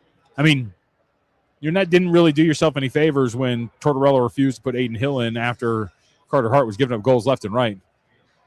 So if you're going to be trying to sell, part of the conversation is like, you guys don't even want him. What are we doing? Didn't even trust him. Let's wrap up the NBA week by first mentioning the NBA Summer League is just 13 days away right here in Vegas. The legal tampering period is less than 4 days away. That's when we really get rocking and rolling in the NBA. This week was highlighted by Giannis going from the Bucks to the Heat. Back on the 18th, JVT said, shocking, Miami Heat don't have a package good enough to land Giannis. I said that. Bro, what happened? I said that. It's a lie. It's directly from a rundown. That's there's no proof. I don't make things up. There's proof. And you said it on the air. Well, what do you think happened? Because I don't like the deal for the Bucks. Well, I think there's a couple of things. First off, they were just willing to offer more in terms of draft assets and whatnot. So that's going to be part of it, right? Then there's some interesting pieces. There's Tyler Hero, which is whatever. Like, not to say that Tyler Hero's not a good player, but it's not the cornerstone that I think a lot of people think he's going to be. Cal Ware's a nice, intriguing prospect. Jaime Jaquez Jr., Casiparius Yakuchonis, the big guard that they got as well, is pretty young. But there's no guy that you're really looking at and going like, hey, this is our dude. This is our next Giannis. There's really nothing there. We'll see what the picks turn into.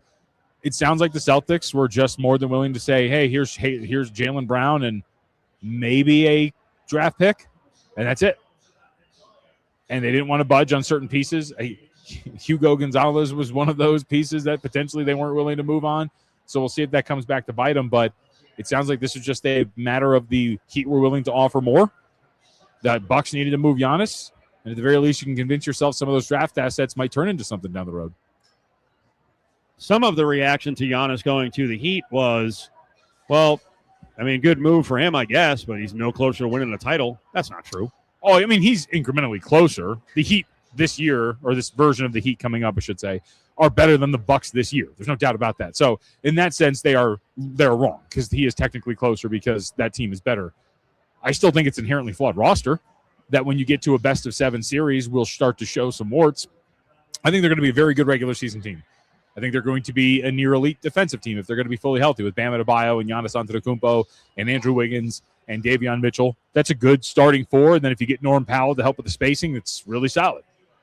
Having said that, that spacing is going to be a nightmare once you get into the postseason. And I'm sorry, I keep seeing people tell me, well, you know, Bam Adebayo's taking more threes. I say, well, that's fine. But if you put me on an NBA floor and I just start chucking, that doesn't mean they're going to respect me and the spacing is going to be there.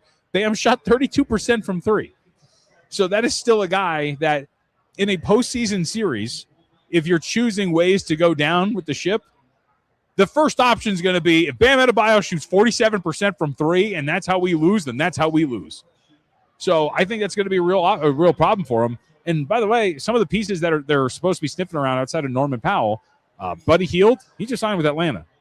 Klay Thompson might be an option for you, I guess. But, you know, Klay's long in the tooth. So the options to fill this roster out with shooting are thinning out, and they're going to thin out quickly.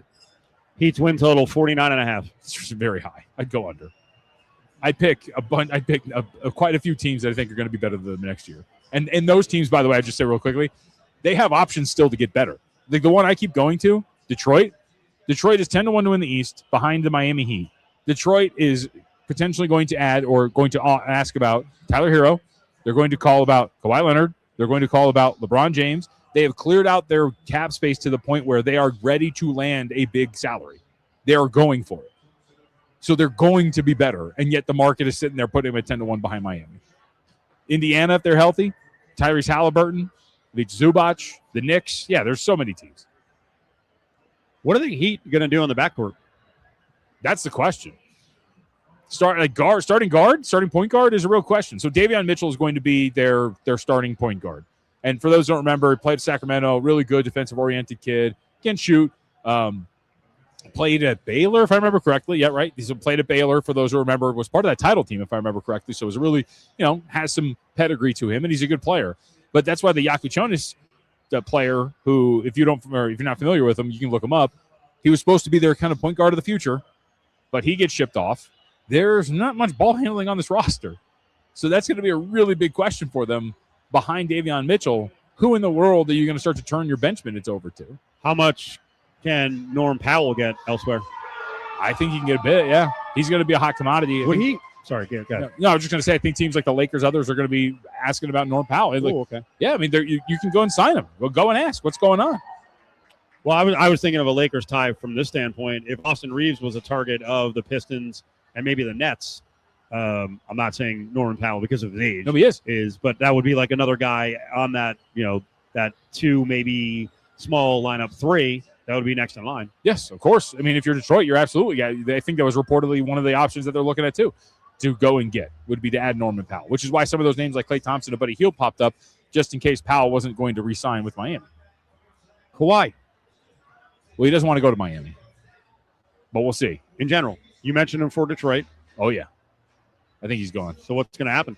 I don't know. Well, here's the thing that's annoying: the NBA won't get off its ass and decide what it's going to do with Kawhi in terms of this aspire investigation with the money under the table that he got from that fraudulent company, or allegedly. So until you get a decision there, if you're Detroit, Miami, any of these teams, San Antonio, Toronto, why would you risk trading for him knowing that there's a league investigation hovering over him and some sort of suspension or anything could be handed down the moment you go and get him? The league's screwing over a lot of teams here, including the Clippers, obviously, and I don't think they care about that, but these other teams that might want to go get him, absolutely. And there's reports he would re-sign with Toronto. He's up for a contract extension. So there's definitely rumbling in his camp that is maybe pushing this out to get out of L.A. The Clippers are going for a youth movement. They're keeping Keaton Wagler. And they should. Yeah, they're keeping Keaton Wagler. They shipped off Ivica Zubac for a pretty good haul. They shipped off James Harden. They're really steering into this. Darius Garland's a young piece that they acquired. They are really going for a youth movement and selling, I should say, Kawhi Leonard when he's at his highest value in a very long time, that you have to do it.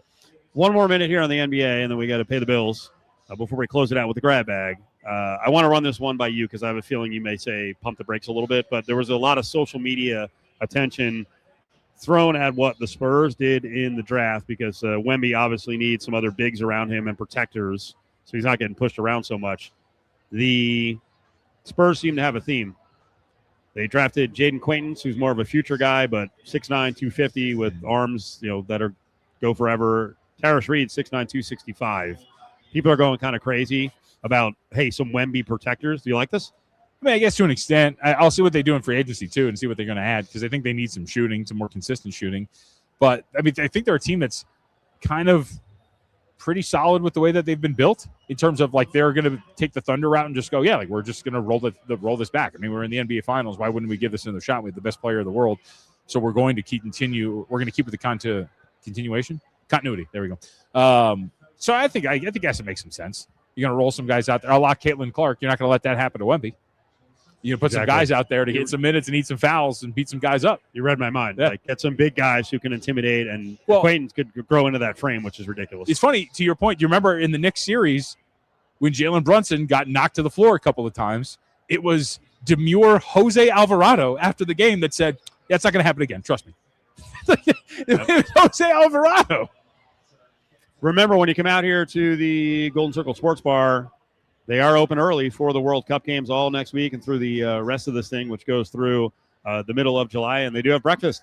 Breakfast is served midnight to 12:30 on Saturday and Sunday. Great items like the chorizo con papas breakfast bowl, breakfast sandwich, the chicken chilaquiles as well. We'll come back, wrap it up, live at Treasure Island, ESPN Las Vegas on a Friday.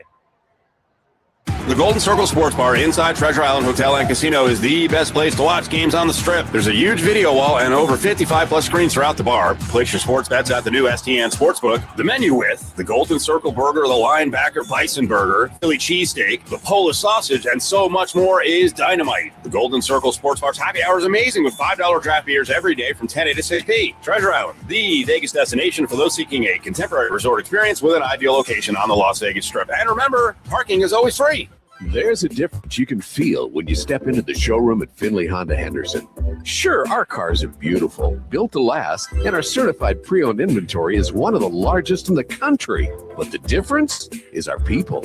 From the sales floor to the service department, we're focused on you. Because when you're the center of our attention, everybody wins. It may not be what you're used to, but we think it should be. Welcome to the difference at Finley Honda Henderson in the Valley Auto Mall. I'm Xenophon Peters, founding partner at Panda Law. And I'm Judah Zakalik, the other founding partner. Here at Panda, we're proud to be voted Nevada's best debt relief law firm. You probably know that Panda Law has helped countless clients get out of debt without bankruptcy. But did you know that some of our most dramatic, life-changing results come when clients have more than $50,000 in debt? If you're ready to explore your options and free yourself from overwhelming debt, call Panda Law today. Call Panda Law 702-818-3888. In Nevada, anything that goes into the storm drain goes directly to our local waterways, which can pollute Nevada's lakes and rivers. Nevada is the driest state in the nation, and we must work together to preserve our limited water resources for future generations of Nevadans.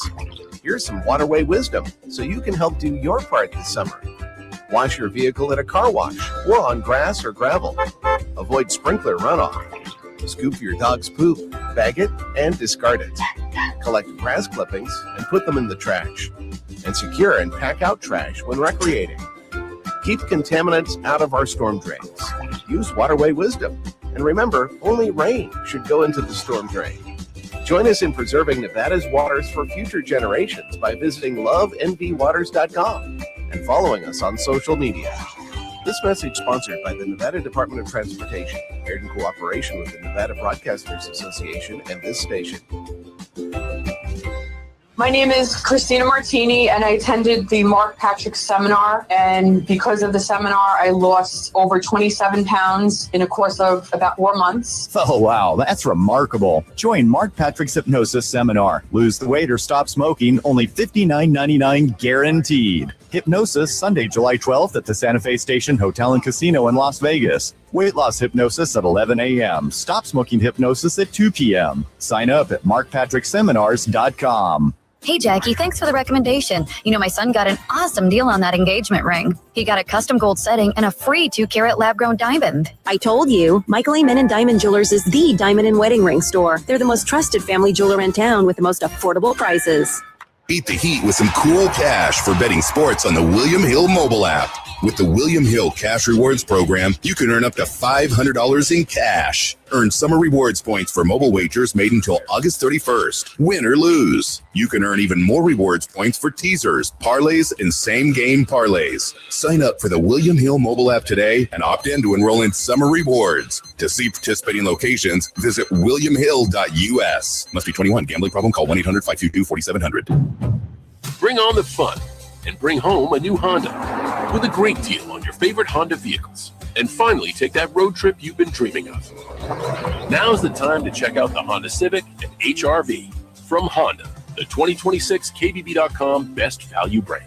For a limited time, well-qualified buyers can get a 5.49% APR on a 2026 Civic. Hurry into your Honda dealer today. See dealer for financing details. Exclude Civic SI and Type R. Based on 2026 Consumer Choice Awards from Kelley Blue Book. Visit KBB.com for more information. We're hiring at A1 Garage Doors. No experience? No problem. We provide full training, a brand new van, top-of-the-line tools, a gas card, and steady jobs with weekly pay. This isn't just a job. It's a career with real growth, great pay, and job security. Our team members go from training to 6 figures, and we're ready to help you do the same. Don't wait. Apply now at a1garage.com/careers. A1garage.com. A1 from day one. Try the turkey, bacon, and avocado at Port of Subs. Fresh, craveable, and loaded with flavor. Order now at portofsubs.com. 5 seconds. Sandwiches, Port of Subs. Cofield and Company presents Grab Bag on ESPN Las Vegas. Stick your hand in there, Dave. Well, one more update on the Golden Knights. They have some extra picks in the draft tonight. Why? Because they traded Dorofeyev to the Rangers. He signed a 7-year, $77 million deal, and now we'll be looking for the Knights to make one of those splashy big moves, or maybe not. Maybe not. Maybe they're just reorganizing the roster and decided that Dorofeyev wasn't worth $11 million a year. John Von Tobel, Cofield, ESPN Las Vegas, grab bag time live here at Treasure Island. Sometimes you go to the weekend, and during football season, you and I are on 7 days a week. We're doing shows on the weekend. You can hit everything, but I won't be on this weekend. I don't know about you. There are stories that come down on a Friday, and you're like, oh boy, this is going to be a big one. I don't think this will die down over the weekend. I'm going to set this up by saying, because of fan narratives, sometimes media narratives, you get people in sports described as the villain, the undisciplined person, the unlikable person. And I remember an old one where, for a long time, Allen Iverson really got heat from people on his attitude and, practice, all that stuff. And he finally snapped one day, and this is before all the troubles with this player later on. But I remember Iverson coming out, and he's like, hey, you guys are the ones who swear by Kobe Bryant as being this great guy and saintly and, rest in peace. But obviously then Kobe had his issues in Colorado. But over the years, when Tiger Woods got in trouble, it was like, oh, Tiger Phil, the rivalry, Tiger Phil. Oh, I side with Phil. He's the good guy. Is he? Is he? Doesn't sound like it. You got 45 seconds here. Sorry, I took a lot of the time, but this is a crazy story about his womanizing. Go to Scratch, SKRATCH. Alan Shipnuck did a great job on this piece, but some of the crazy stuff out of here, including Pat Perez's wife at the time telling Shipnuck that during a dinner, when Perez went to the bathroom, Phil showed her a picture of himself fully naked with an erection while flexing one of his biceps and told her, come see me when Pat falls asleep. That's just one of the many stories in this piece right now about Phil Mickelson. Well, was there another note that he basically had like a secret stash house on a golf course? It was a buddy that was staying at the golf course or at a house on the golf course, and he would pay kids that worked at the golf course $500 to drive his phone around in a golf cart so his wife, when she would check his location, would see that he was out on the course. And by the way, if you're wondering, here's this guy, these people are quoted. They are putting their names on it. Good old Phil, or no one thinks he's good anymore. Enjoy the weekend, everybody. Thanks to Treasure Island. Fenway Park is the setting as the Red Sox host the New York Yankees. All right, Evan.